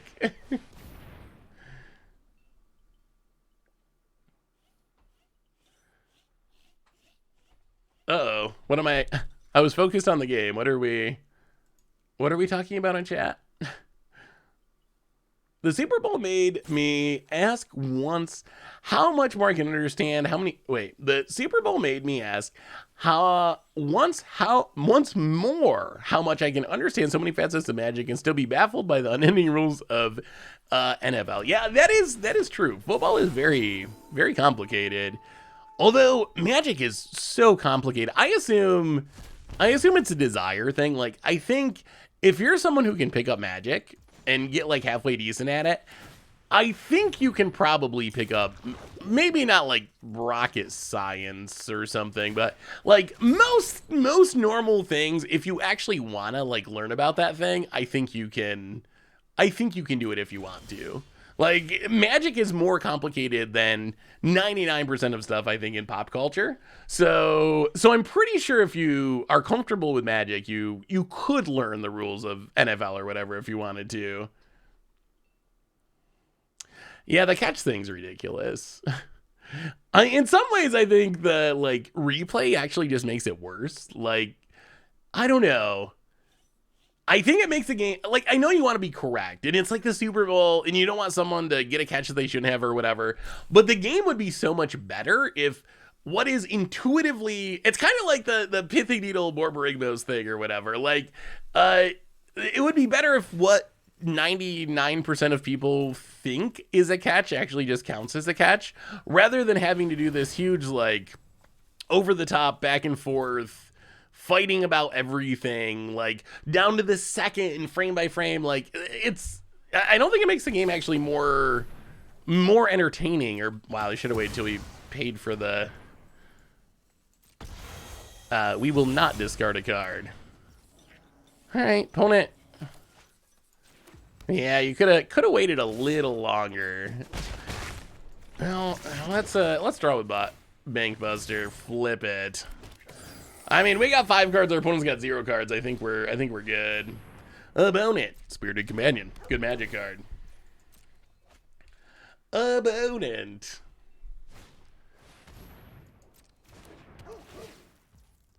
So the important thing to remember: the podcast is the wow.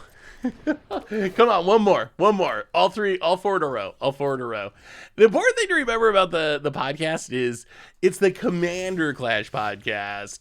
Right now we are 100% undefeated. It's important to remember it's the Commander Clash podcast.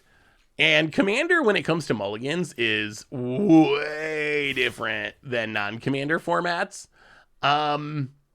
Because you get a free mulligan for one. Number one, you get a free mulligan. Number two, hey, thank you so much, Sleep Tight. I'm glad you liked it. Number one, you get a free mulligan. So if you had a free mulligan in 60 card formats, I think I would mulligan much more in 60 card formats as well. So that's the biggest change. Plus, Commander's pretty casual and easygoing, so I think that also plays into it. But so yeah, if we're talking about like, just treat that episode of the Commander Clash podcast is only about Commander and not about other formats, because a lot of what I said, at least in that podcast, only really applies to Commander and not to the rest of it. Opponent gonna blink the dog. Let's draw a card. I mean, I guess this is fine. This isn't like gonna kill us. Are we at risk of milling out? All right, let's Leyline Binding. Get rid of the Wanderer. Opponent can blink the dog and draw a card. That's fine. We're gonna get there with the Mites. We're so close. We're so close. We're seeing why those weird Murixes that make so little sense in this deck actually might be good. Strangle. Oh, wait, can we? Oh, we can't hit enchantments. We can't hit creatures. I was wondering if we could Wrath away the dogs, but I guess we can't. All right, draw with Bankbuster. We can't without wrathing away our own creatures. That's nothing. Well, play another Bankbuster. Go to combat. Get in with the Mites. This is all from a land. Opponent's throwing away real cards because we have this land Mirix has gained my respect. Mirix has gained. I thought Krim was tripping when he said it was good, but the Mirixes have actually gained my respect. I didn't kill the dogs, or actually the dog's owner threw them in front of a pack of mites for some reason. Phyrexian missionary kicked. Why not get in with Bankbuster? We're gonna poison him. Real damage means nothing to us. We're a poison deck now. But we probably should have actually. Especially the one with no counters. Each player sacks a creature. Well, okay.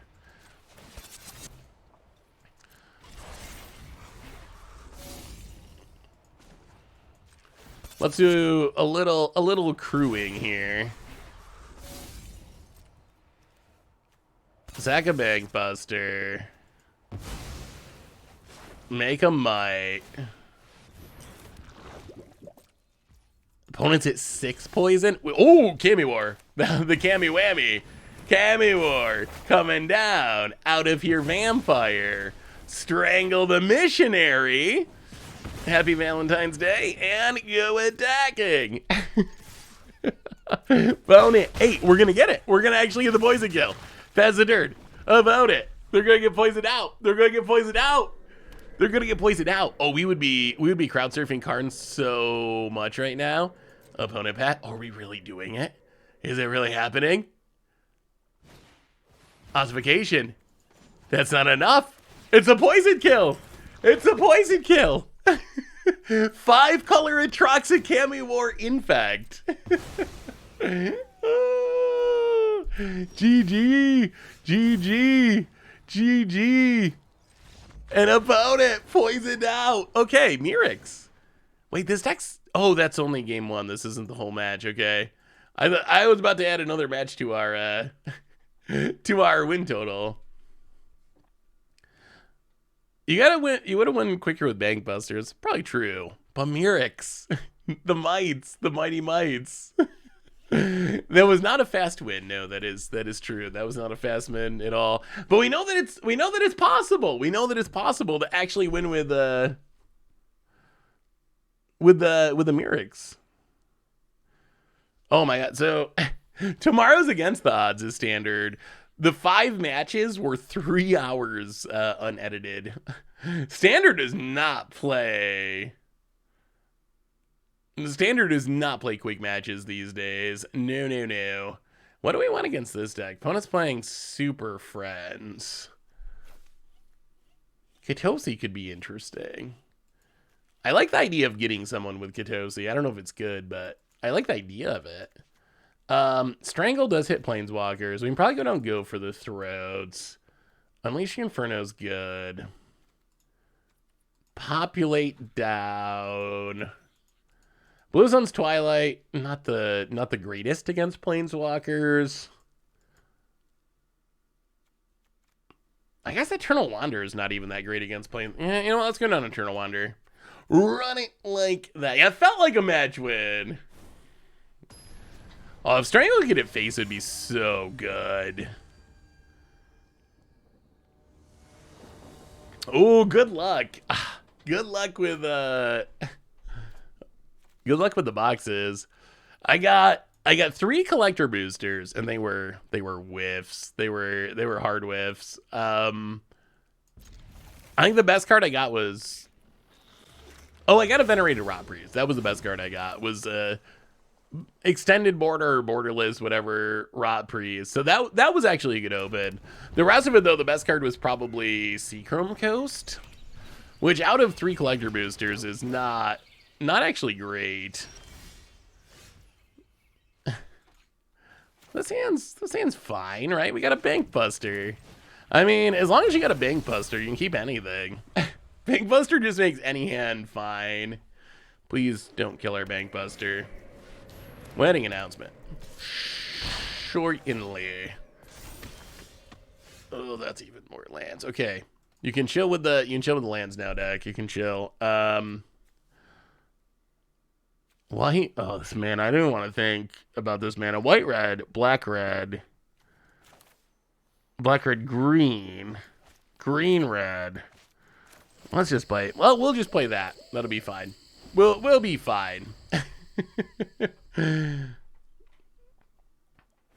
I packed Mom Borderless Step Cleat foil an hour ago. Ooh, that's a hit. What is the most valuable version of Mom at this point? I should look that up. I'm curious. That's one of the things about having so many versions is I'm not sure anyone knows what the hype version is. Gets in. Hits us.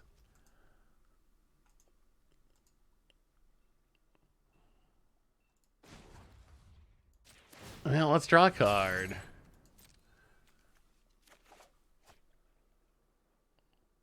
Yeah, we're hardcore landlord mode here. In defensive arena, we did keep a 6 lander, so we can't really complain about about having so many lands, but yeah, we are hitting a lot of them. The opponent makes a token, draws a card. I'll duress you.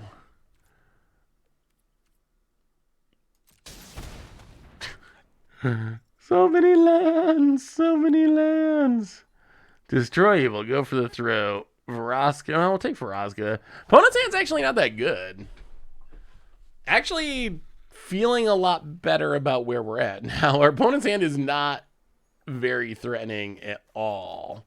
And look at this. Look at these lands. Cycles. Makes tokens. It's a removal spell. It's an artifact destruction spell.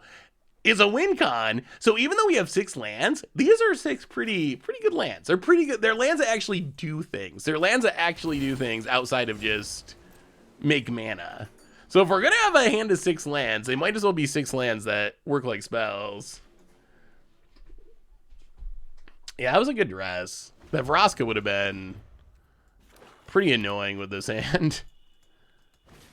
I guess we're probably gonna blow up the wedding announcement.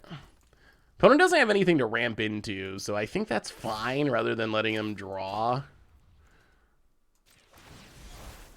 Yeah, blow up the wedding announcement. Take our beats. Oh yeah, this deck, I didn't even look at it. It's got to be infinite wild cards. 53 rares. And there's actually 2 Cammy Wars, so 6 mythics. Yeah, so 75 cards, 60 rares or mythics. Oh god, that's even more lands. Okay, play the land. Pass the turn. About it. Yeah. That might be the most expensive deck in Standard, honestly.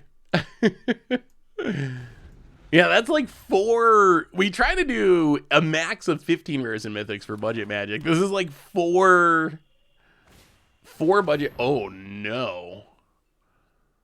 Oh, God. Oh, dear. And it has hexproof? Oh. There's like 4 budget decks in one. How do we ever deal with this?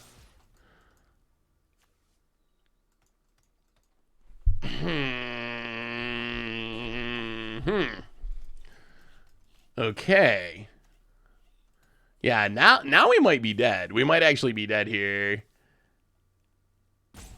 I feel like our opponent must have played some event that gave them these cards, and then they just put them all in a deck, and it's working. They just wanted to show off their sweet new cards. What is this at 8 loyalty? My god. All right, Bank Buster, draw a card. Into even more Bank Busters. Jano, I guess kill the token. It's a land. A Magic the Gathering land card. Bank Buster. That's another Magic the Gathering land card. Golly gee. Okay, at this point, the land thing's becoming a problem. It has officially reached problem status.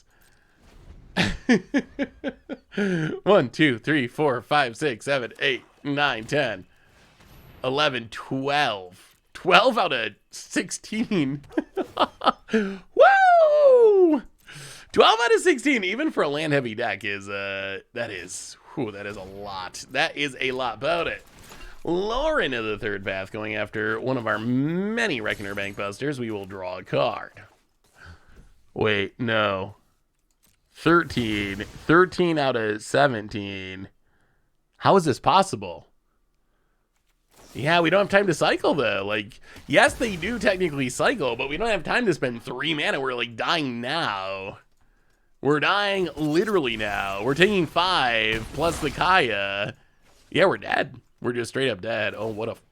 The Great Flood. Farewell does not even do it. Doesn't hit Planeswalkers. Is that a match loss? No, no. Okay, we got to win this one. We got to win this one. We got to win this one. Atraxa, I don't even think would be good there. Oh, our streak's going to die unless we win this match. Run it back. There's no way we can draw that many lands again. It can't happen. Yeah, we must have done something wrong. Broke a mirror, walked under a ladder, had a black cat walk by. This is actually a reasonable hand. We will accept this. Duress, Leyland, no card draw. We could use a Bank Buster, but...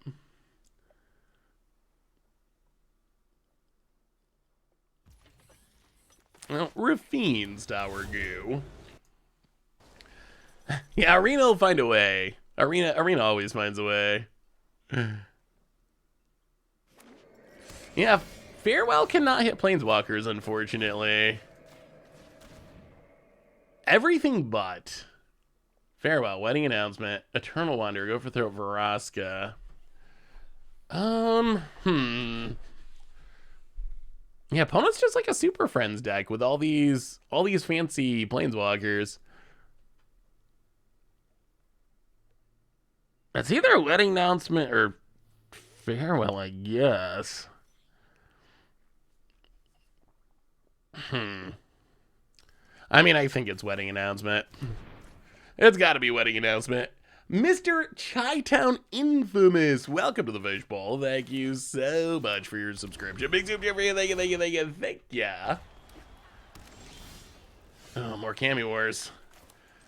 Okay, I mean, Cammy Wars sweet once we get to it. We could use some stuff to do in the meantime. Bonus, Spirited Companion to draw a card. Bankbuster, Fable the Mirror Breaker, something like that, just to start drawing cards would be... That would be the best. Or I guess if we just keep drawing lands, sooner or later we will cast good things. Opponent. Schwamp. And gets it for 1.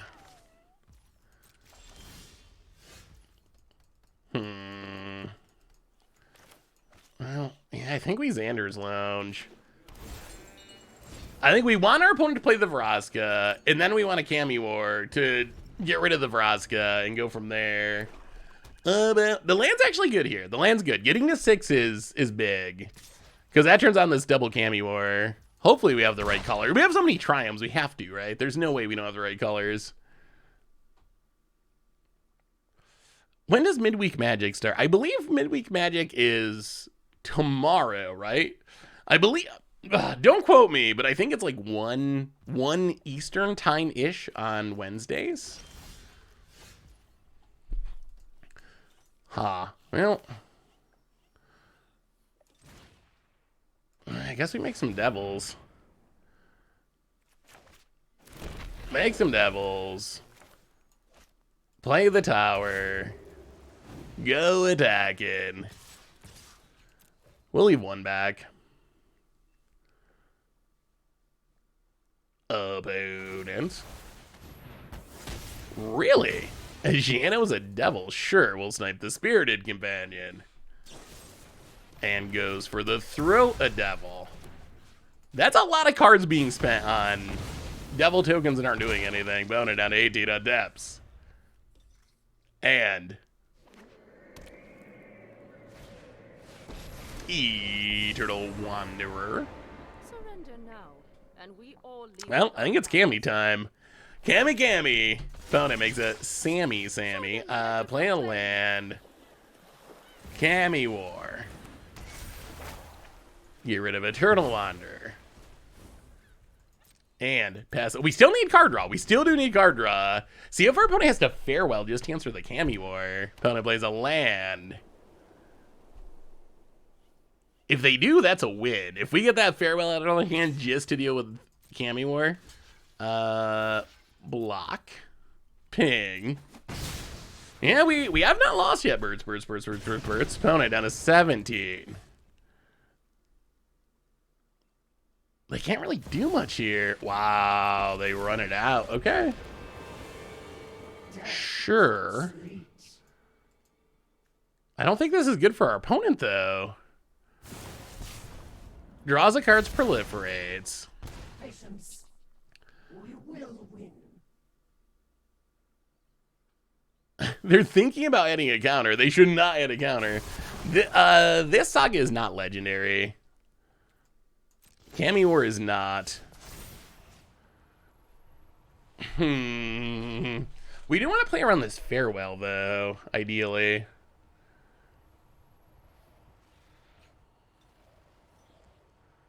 Bounce Veraska. Opponent's got to discard something. Okay, we could stop drawing lands. That would be okay. We wouldn't mind. Opponent goes to combat. Hits us for 4. And... oh, dear. I'll see this through till the end. Oh, dear. No!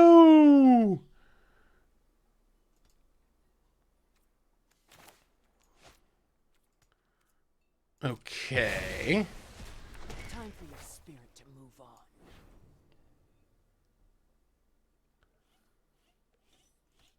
Huh. Well, channel. Oh, that's very bad for us. Leyline binding. Get rid of the Cammy War. Oh, there's a Bank Buster. Kaya seems... why do people not play Kaya? Kaya seems unbeatable. Kaya seems straight up unbeatable. Like, how do we ever beat this card? I don't think we ever do. You see the daggers, right?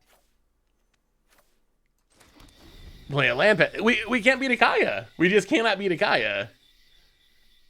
It's literally the only card we can't beat. I mean, I guess we also have not drawn Atraxa. And that's probably an equally big issue that we just cannot get an Atraxa, but Kaya seems literally absurd. Like, it seems like it is an unbeatable card. Hexproof is a ridiculous static ability. What's gonna kill her? Blue Sun Twilight looking bad.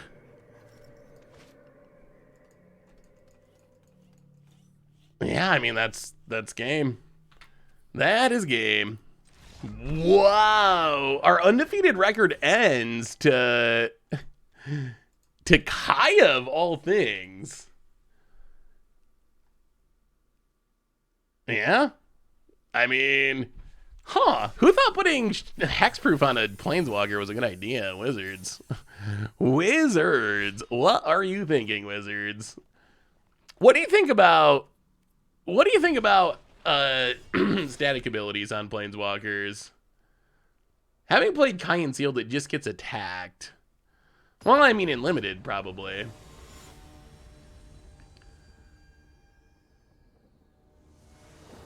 How are we dead? We can't stop Kaya.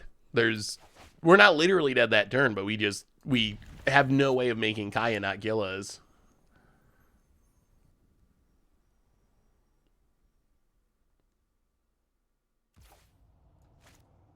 Kaya Tribal is long overdue. Yeah, maybe we'll have to do some Kaya Tribal. I mean, I think Kaya definitely takes advantage of the fact that our deck doesn't have creatures. I think that definitely plays into it. Like, if you're playing Kaya against soldiers or something, it's going to look a lot different. If you're playing against a deck that's just full of cheap creatures that you're trying to curve out with or whatever, it's going to...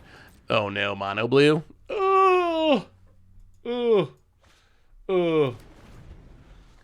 Yeah, apparently the Cardboard Live is, I don't know, I'm a little nervous that they're not updating it anymore or something, but apparently they're not updating it anymore.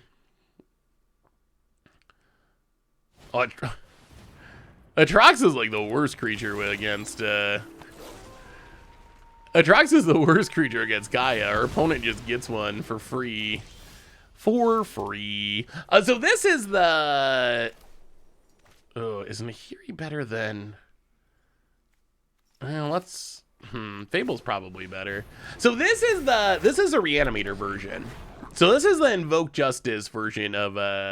I guess we didn't actually talk about that. We just loaded it. So we went 5-1 with Atraxa Kami War. This is...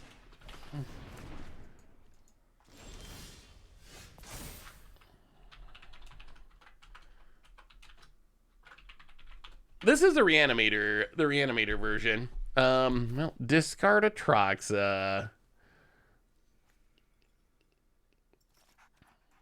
I guess just Atraxa. Play the land.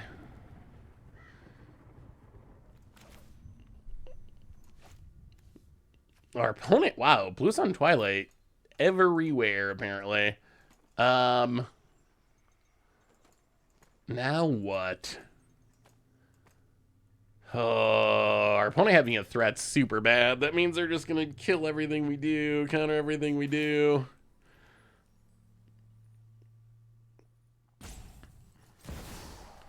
All right, Nahiri.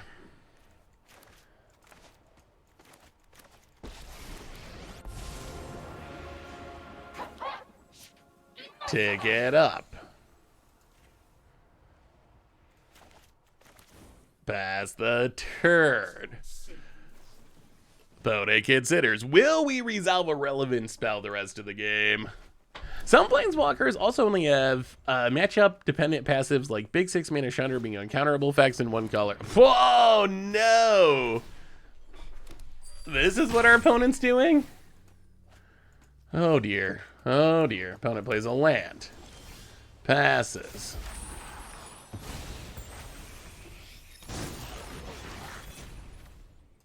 Well, take up on the Goblin. Play the land. Pass the turn. Alright. Kill you, thank goodness. Oh, almost dead by our own Goblin. Almost dead. Yeah, this is like Mono Blue Curious Obsession, the return. This is so close to your Hellraiser deck. What is your... I remember you mentioning it, Morrissey. What was the idea of your Hellraiser deck?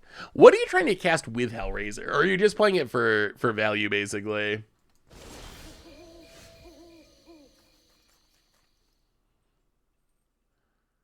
I mean...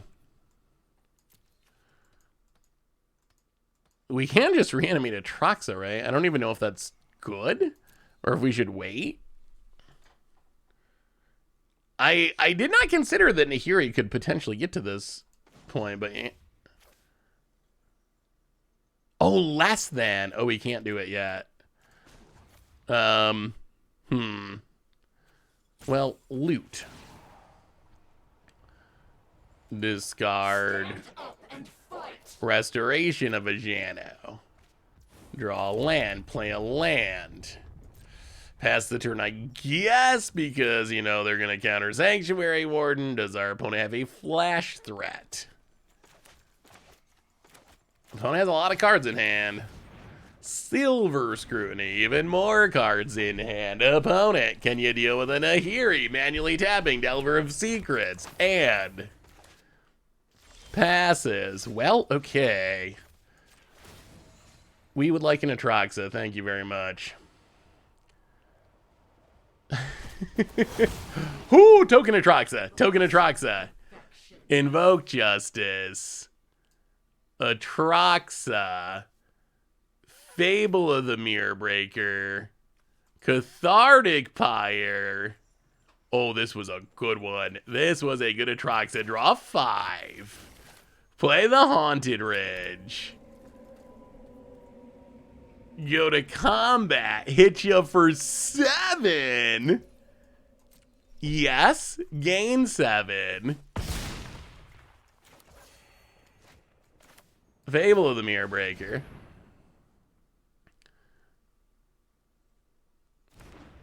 Resolves. Okay. Pass the turn. Opponent. Untapped. Wow, that was... Is Nahiri good? Is Nahiri actually good? I'm actually surprised. We don't have a real Mind Goblin yet. Just the Blink Goblin. Yeah, that was very impressive for Nahiri. More impressive than I would have guessed. And the Delver doesn't flip. And whoa, Poda scoops it up. As much as I dislike losing to Mono Blue, I do love beating Mono Blue. It is a feel good when you actually manage to beat it.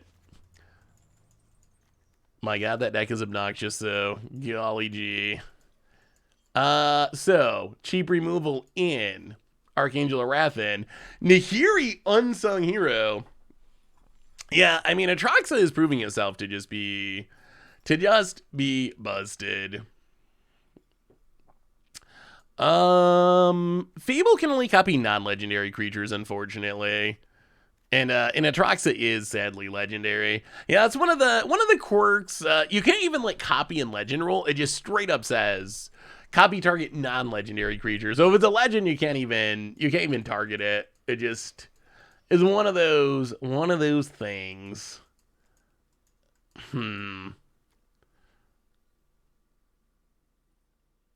Any trick to add counters to Nahiri?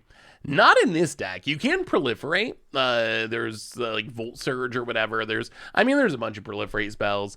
Our deck is not proliferating it at all. It's just kind of playing it fairly. And in this case, we played it, upticked a few times to keep it from getting attacked, and then got back in Atraxa, and that was enough to essentially put away the game. What do we cut? I don't know what to cut here. I don't know what to cut. Maybe Restoration of Vajano. How practical is it to resolve and invoke Justice against this deck? Is it even possible? Maybe we're going too heavy on the cheap removal. I mean, Nahiri actually doesn't seem good in this matchup. Let's run it like that. Yeah, I mean, that was an instance where our opponent did not have enough creatures to pressure it. Keeping one creature from attacking it was our opponent's entire board at that point. When are we back to Modern? There'll definitely be some Modern coming up on the YouTubes in the near future. I've started working on some Modern decks, so expect that to start filtering in. I'm still enjoying Standard though too, so I think I would expect over the next few weeks, I would expect the stream to be mostly arena formats, but expect to see more and more Modern stuff coming up on the YouTube. Opponent, are we flipping a Delver? Yes, with a Consider. Opponent, getting in with a Delver. And even more suspicious stowaways. Won't play the land, Fable the Mirror Breaker. Pass the turn. Opponent considers. All right, they get to start looting. Oh, let me see. White-red Capricious Hellraiser. Opponent hits us. Okay, so kind of Invoke Justice, but with Capricious Hellraiser being the big payoff. How is it worked? Do you think that getting back like a Hellraiser, is that more effective than like Sanctuary Warden or Atraxa?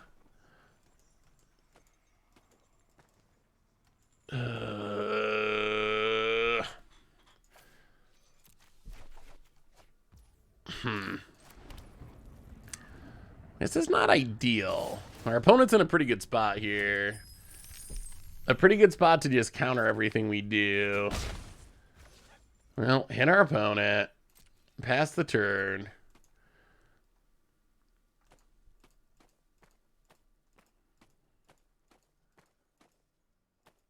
I mean, if they silver scrutiny here, that would actually be really good for us. They do not.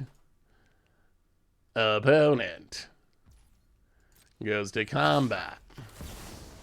Wandering Emperor. Here comes the counter. How many counters do they have is the question. Opponent gets to draw a card, plays a land. Oh, it's going to be too many. It's going to be too many. Oh, this is the mono blue we know and love. Well, get in, hit ya. Yup. And we will attempt to resolve a Magic the Gathering card. If it resolves, we win. If not, then we lose. Archangel of Wrath.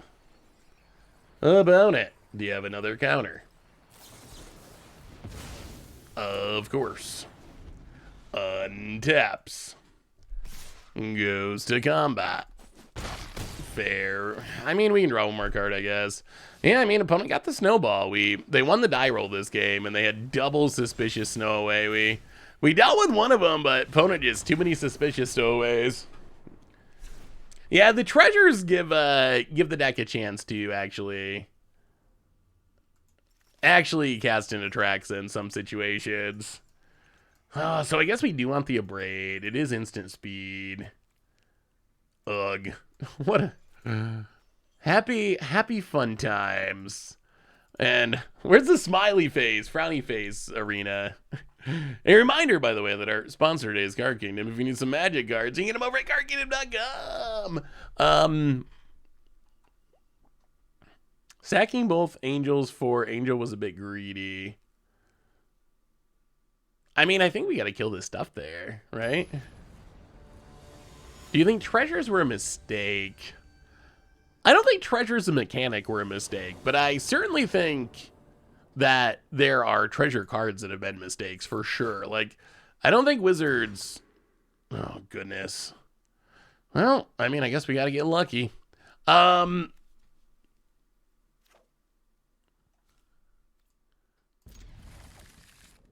I think that Wizards does not always price treasure cards right. Opponent. Yeah. Well, GG. Untaps. What? In what world? What would your argument be for Dockside being okay? Yeah, we're not even gonna bother. What would your argument be for Dockside being okay? Because I don't really see one. Like, well, give me your best shot. Give me your best. Give me your best. You get to. Sheldon's about to ban your beloved Dockside. You get one chance to convince him not to do it. What are you saying to him to? Although apparently you don't got to worry about it with Sheldon because RC is like, I don't know, can't be troubled to deal with the problems of the average Commander player apparently. Not Dockside Chef. No. The Dockside Extortionist. I mean, but if Dockside's banned in Commander, that doesn't affect its ability to be played in cubes.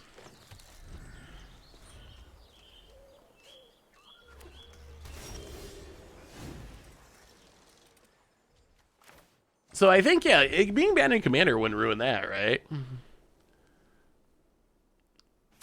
My beloved Pirate Tribal deck needs it. I don't know if I like that argument. Like, yes, you can play a deck that's so bad that it needs Dockside to be good. But most people are not playing Dockside in decks that are actively bad. Like, if it was somehow restricted to only being... Oh, is this another all counterspelled matchup?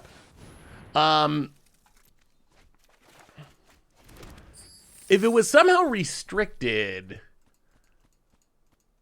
to only showing up in pirate decks, then that would probably be fine. If you ban Dockside, you got to ban Oracle, right? I mean, the main thing that keeps Oracle in check, I think, is that people just don't play it that much. Like, it's incredibly heavily played in CDH, but it's not really heavily played in Commander. I think the play rates, I'm curious. Let's look on EDH Rec. I'm actually curious. I think that Dockside is like nearly double Oracle. This is why I think the argument from the RC about like, oh, it's not played just blows my mind. It's in 19% of decks, which Dockside, if you look at red cards, it's the third most played card. You got two, and this is even more absurd because it's a $50 card. $1 Chaos Orb that's been in every precon is more played, and $2 Blasphemous Act, which has been reprinted aggressively, is more played. Dockside's $50, and it's right behind those cards. Thassa's Oracle, I would not complain if they banned Thassa's Oracle. Oracle's in 9%, so actually a little less than half. So it is like, it is the best thing going in CDH, but for some reason people, I don't know if it's because it's so boring or what, but it's just, that one actually legitimately is not heavily played at casual tables. 9% is still a lot. That is true. It's not like it's a tiny number. Although if you look at the commanders, like, a lot of these are all like CDH. Whenever you see a bunch of partner pairs, that's like CDH essentially. Like some tiny percentage of people just like naturally stumble into this in casual play, but whenever you see these partner pairs, that's a pretty good sign. It's CDH decks are the primary home. I'm not gonna defend Oracle. Oracle I think is a mistake card, so I would not defend it. I would not be the least bit unhappy if they banned it, but honestly, I think the Dockside is proportionally powerful to the table, and if you're ramping out Chandras and Cage Suns with it like me, sure, but if you're making an Underworld Breach combo or a Ritual for infinite combo, there's like a million ways of making infinite mana that you could replace Dockside with. I don't really buy the scales with the table argument. Here I am. I know that was one thing that was in the RC post. That just hasn't been my experience with the card. My experience with it is not like, if you read the post from the RC, it definitely, to me, makes it sound like, oh, this card's like pretty bad in casual. Like, oh, who would you play Dockside in casual? That has been very far from my experience with Dockside Extortionist. My experience is every time it shows up, it is broken. Like, it doesn't matter. Like playing Commander, Clash Lever, Power Table, all that stuff. Like, it comes down and it just accidentally wins the game.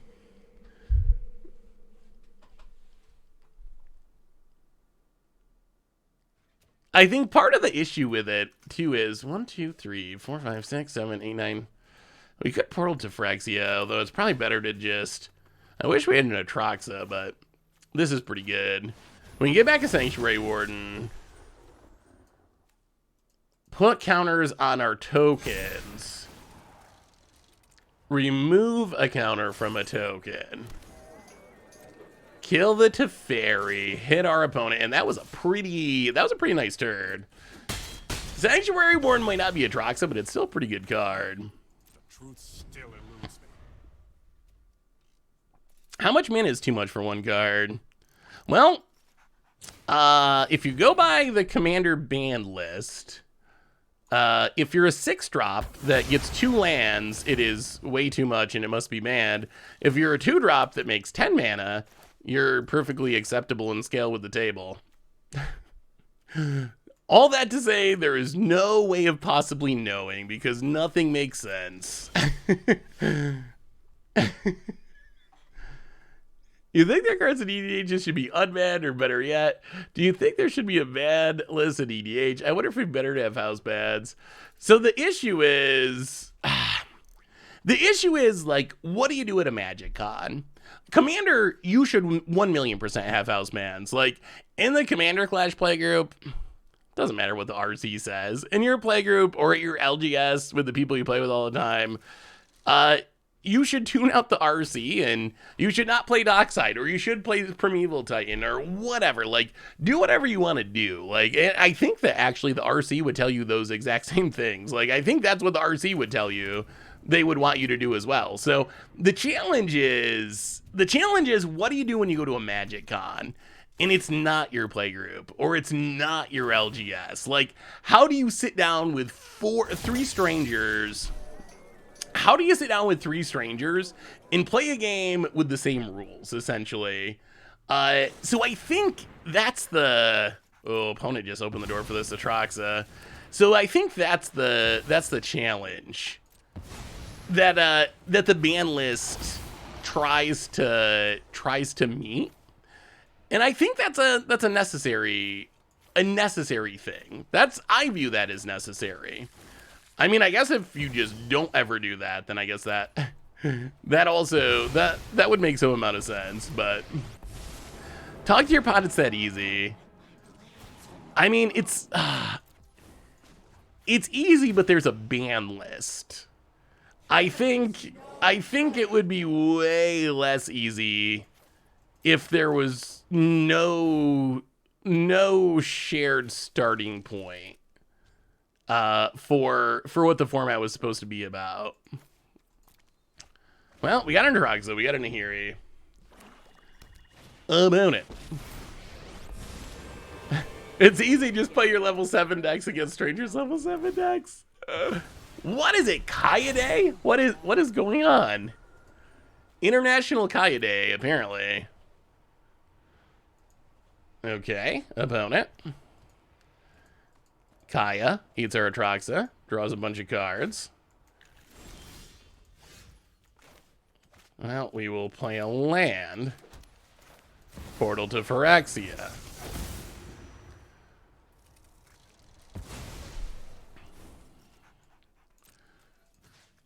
Hit the Kaya.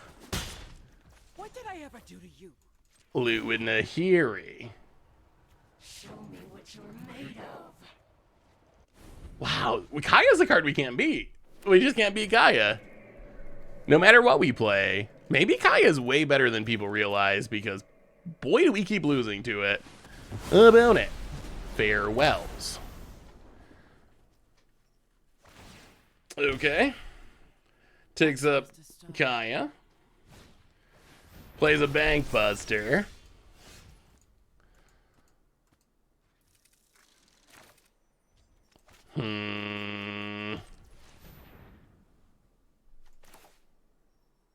Fable the Mirror Breaker.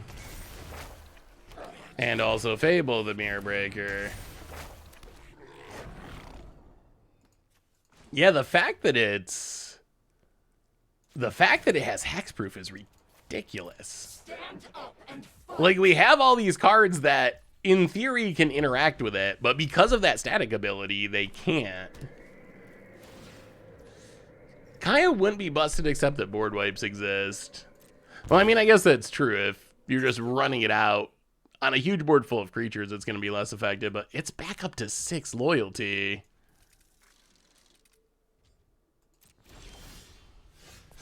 We draw a land, Fable of the Mirror Breaker. Discard, draw some cards. And, well, I guess we decline. Go to combat. Try to attack the Kaya. Opponent, cut down the Goblin. Well, attack the Kaya. Well, Edict, though, I mean, Edict's a fine card, but it's a single card in a single color. Wasting my time. Sanctuary Warden. About it. Let's it go.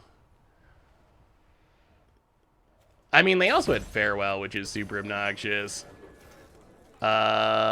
Loot. With the mightiest Nahiri ever, discard Jetmir's Garden. Yeah, I guess we gotta wait. We're about to mill out here past the turn. Opponent gonna memory deluge to see if they can find a farewell to protect their Kaya. Opponent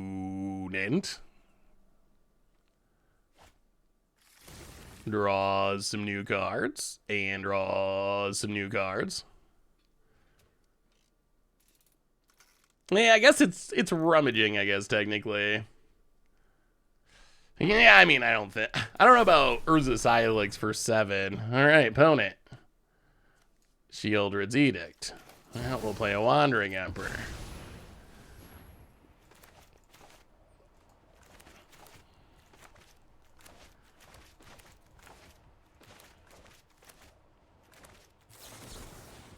And opponent has a Make Disappear. Alright, is it actually possible that we can kill a Kaya? Let's see. Opponent. Trying to build an ultra-budget Moto artifact-based mid-range deck. The card's unbeatable. It is literally just straight up unbeatable. Artifact Control. Ooh, that looks, that's a cool idea. So kind of artifacts, some tax pieces.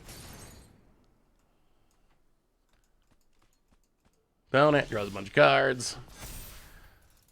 We flip the Fables. Yeah, that looks fun, Jasher. I like how cheap it is.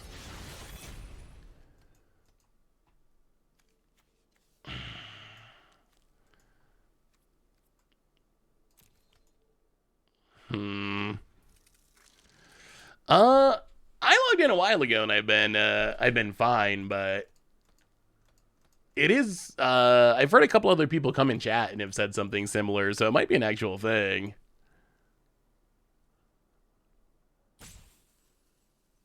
Huh. I mean, the problem is Portal's not going to resolve. I like the idea, but it's just not gonna work in practice against the control deck. What can we do? Yeah, let's, I guess, big score, discard a land, draw a couple cards. I will say that this version has felt a lot worse than the other version, I think. We can't do it. We can't get through it. Go to combat, attack Kaya. I mean, really, the deck's felt fine and it's doing its thing. It's just Kaya is... I've become convinced that Kaya's like the best card in Standard. Maybe it's just an X we're playing, but... It is... This is like Karn or Ugin or something. It is just the unbeatable, expensive Planeswalker. About it, blocks and blocks. It defends itself so incredibly well because it gets to steal our... It gets to steal all of our cards. Like, it's absurd. Sanctuary Warden. I'm actually, like, kind of ready to scoop. Because you know this is just going to end with a farewell. Like, you know they have Memory Deluge. They hit farewell. So all this is just going for nothing. Yes, Invoke deck has felt way worse than the other deck. Yeah, like, Kaya makes playing... it's like we should sideboard out our Atraxas, but we can't because they're only win con. But, like, it does make it actively bad. Like... Alright, Memory Deluge. Goes digging. Yeah, definitely worth investigating Kaya more because it is looked like the best card in the format the last 2 matches. Control players play obnoxious cards for sure. Have a gracious Notion Thief wheel deck. Ugh. Yeah, this deck doesn't even have Murex. The last one had Murex. All right, well, we'll see. Once our opponent rasts, then I think we just go to game 2 here. Not much sense in fighting this battle. I mean, really, I guess Farewell is also an incredibly brutal card. Like, it was Farewell to Wrath our board, into Kaya to eat our Atraxa to draw, like, 5 cards, into all this again. So it was kind of a combination of those things. I don't know if this deck can interact with this. This might be, if decks like this are popular, this deck might just be straight up dead. Opponent takes up Gaia. Eternal Wanderer. I'll clean up. Yeah, that's good enough. All right, let's try one of the sideboarded games, and then I guess we just decide that the Invoke build is just not good compared to the other builds. Or really, I guess maybe it's the matchups. We just ran into two, like, probably really bad matchups that just, like, two control decks in a row that this deck just can't interact with. Doesn't really have a shot against. So maybe that might be the bigger issue, that maybe these matchups are just really bad for what this deck's trying to do.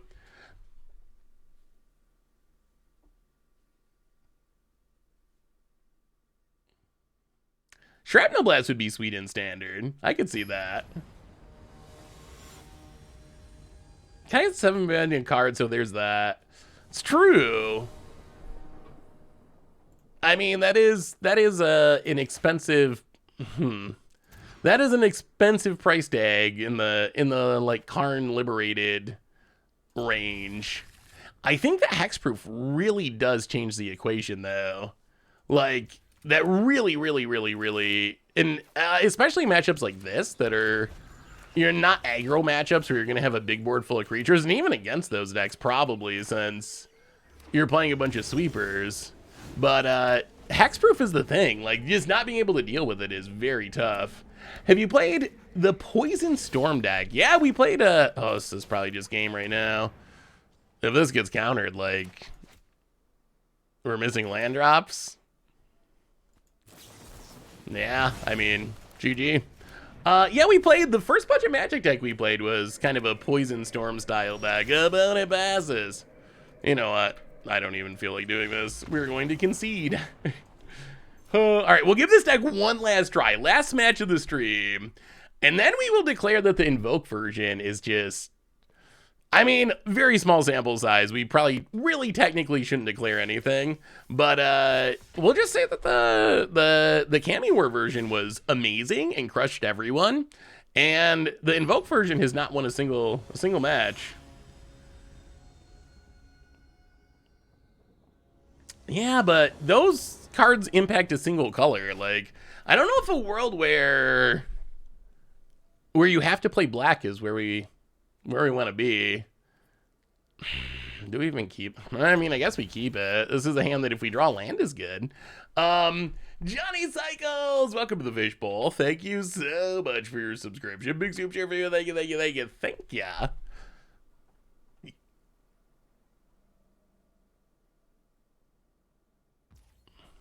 Well, planes go. Those videos you're making about cheaters and single cards from every year Magic, great, must be very time consuming to make. Yeah, they are time consuming, but I like them. I think the history is super interesting about it.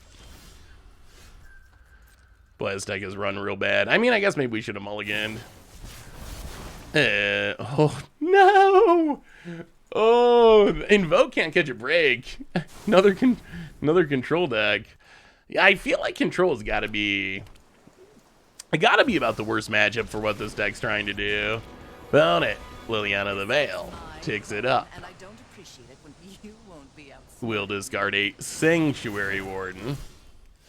Well, we did finally draw land. It happened. It took us a few turns too long, but we got there. About it.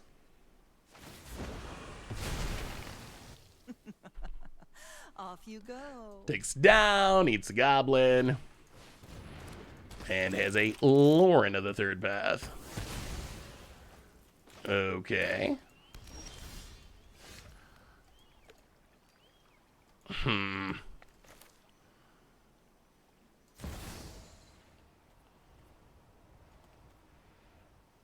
How do we hit a land drop? Nahiri. Loot. Discard portal to Phyrexia. Hey, it's a land. Oh, I don't think I'd be surprised if our opponent was playing Ickermoon Gauntlet Control. Planeswalker, like Super Friends, might be a real deck. After playing against the odds, I would be pretty surprised if Ickermoon Gauntlet was a real piece of them. The card it can do really cool things when it works, but boy, it is not. Like, if you just jam in a Super Friends deck, I think it's bad. I think you actually got to put a lot of effort into making it work for it to work. About it. More Planeswalkers. Goes attacking. Picks up the Lauren. Draws 2 cards. Sometimes the winning move is All right. keep both eyes. Plays a land. Well, we will loot. Discard a Braid. Really need to hit a land here. Boy. Yeah, not hitting a land here is real bad. Real bad. Well, Fable of the Mirror Breaker. About it. Super Friends is a thing because there was a time when there was very little direct interaction with Planeswalkers. Yeah, we've gotten more interaction. We're heading slowly more in that direction. About it. Lauren blows up the Fable of the Mirror Breaker. Yeah, boy. So what do we think about Invoke Justice? Is Invoke Justice is this deck just bad? Is that where we're at? Is this just like not a good deck? I know this is one of the decks that's been getting a lot of hype and it's a Triumph. Yeah. I know this is a deck that's been getting a lot of hype in Standard, but I don't know. This has felt it's felt pitiful. It's felt like the worst deck we've ever played. Like a super duper against the odds deck or something. Hey, happy Valentine's Day, Infinity Discord. How are you?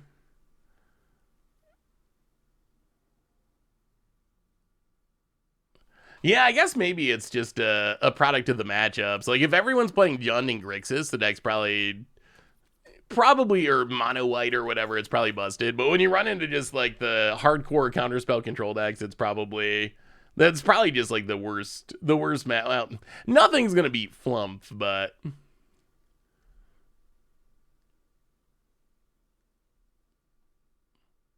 I played a Jund Super Friends deck in the format that I called Legion of Doom. Splash white for Johnny. One time I casted Johnny off Bituminous Blast. Ooh, that's some old school Standard. We're going back to like the first Planeswalkers ever. Are you watching the Pro Tour this weekend? I'm actually going to MagicCon Philadelphia, so I will be, I guess, kind of at the Pro Tour. At the MagicCon aspect, so won't get to watch it as much as I'd like because of that, but hopefully everyone watch. I'm really hyped for it. If it wasn't for the fact that I'd be at the event, my weekend would be planning on watching the Pro Tour the whole time. Alright. Go Invoke Justices. Jetmir's Garden, go. Yeah, I'm definitely hyped for the return of actual competitive Magic. It's nice to be out of the OP or the MPL era. Oh my god, the era that actually did kill organized play for a while. Nahiri, do you have a counter? Experimental Augury.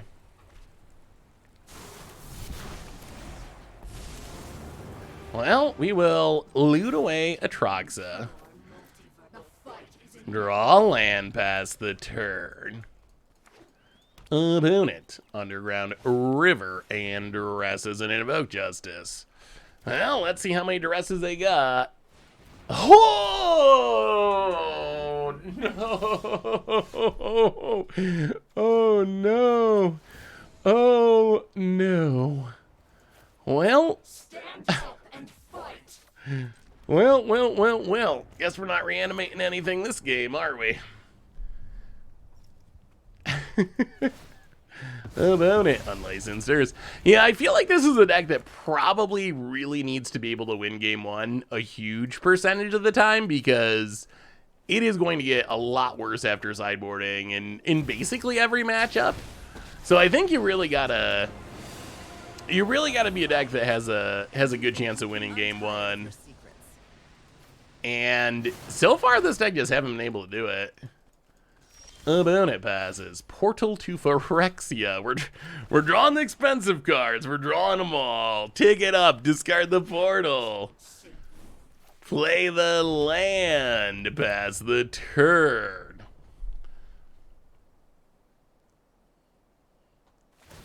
Opponent. Unlicensed. There are braids in the main deck. Experience. Wow, are they just ultimating Liliana? Well, maybe we'll have to revisit Invoke Justice someday, but yikes. Ticks up. You won't be Yeah, I mean that. me. Whoa! I'm not on the receiver commander. No. Sanctuary Warden. And I mean, it doesn't matter. They just ultimate Liliana here. Wow. All right. Yeah. Well, that is an inauspicious end of the stream. So what do we learn? Well, we learned that how much of an old PT is this PD? I mean, it's all paper. It's Pioneer. It's got limit. It's supposed to be essentially an old PT, like the pre-MPL era, like actual paper Pro Tours. So that's what it's being billed at. So I think it should be very similar to some of those. So what do we learn about these decks? Well, we learned that Kamiware Atraxa looks like a pile, but it played incredibly well. We went 5-1. And it felt really good. The only thing we lost to was our very last match. We lost to Hexproof Kaya, which proved to be the bane of every Atraxa deck. It seems like, and maybe that's why we're seeing so many more Kayas. If people are playing Atraxa, then Kaya is just, it's a ridiculous card. Like, it's already very hard to kill, and it matches up super well with anything that's trying to, like, just play an Atraxa, just play a big creature, because you just snipe that creature, and then you get its ETBs, and then it's just, like, it's just straight up game over. So that deck felt great. The Invoke Justice deck, I do think it was, at least in large part, a product of just hitting 3 control decks in a row. Once we started to play with it, we just hit like the not ideal matchups for it. This wants to be playing against Jund and Grixis and Mono White and decks like that. Does not want to be playing against the counterspell graveyard hate decks, and we just ran into those again and again. So I think the deck is still good. Our experience with it was the opposite, that it was kind of the opposite of good and was actually like super duper bad. However, like I said, I think that's mostly just a product of the matchups that we hit. And if we had hit some different matchups, I think it would have felt way different. We would have had a much different experience with the deck. So anyway, those are the decks for today. Some reminders on the way out the door. Replay YouTube, that's where you can find all the old streams, including this one in the future. Normal YouTube, tons of stuff coming out on there. And one more reminder that our sponsor today is Card Kingdom. If you need some magical cards, you can get them over at cardkingdom.com/MTG Goldfish. Even get a free MTG Goldfish sticker. Most importantly, thank you to all of you. Thanks for hanging out, having some fun, getting some wins, getting some losses, checking out Atraxa in Standard. So no stream on Thursday. I will be down at MTG Philly. If you're in Philly, come in, say hello, and it would be awesome to meet everyone. Otherwise, we'll be back on Thursday. All the YouTube stuff, I'm going to have it done ahead of time, so all the YouTube stuff's going to be good, even though I'll be gone for the weekend.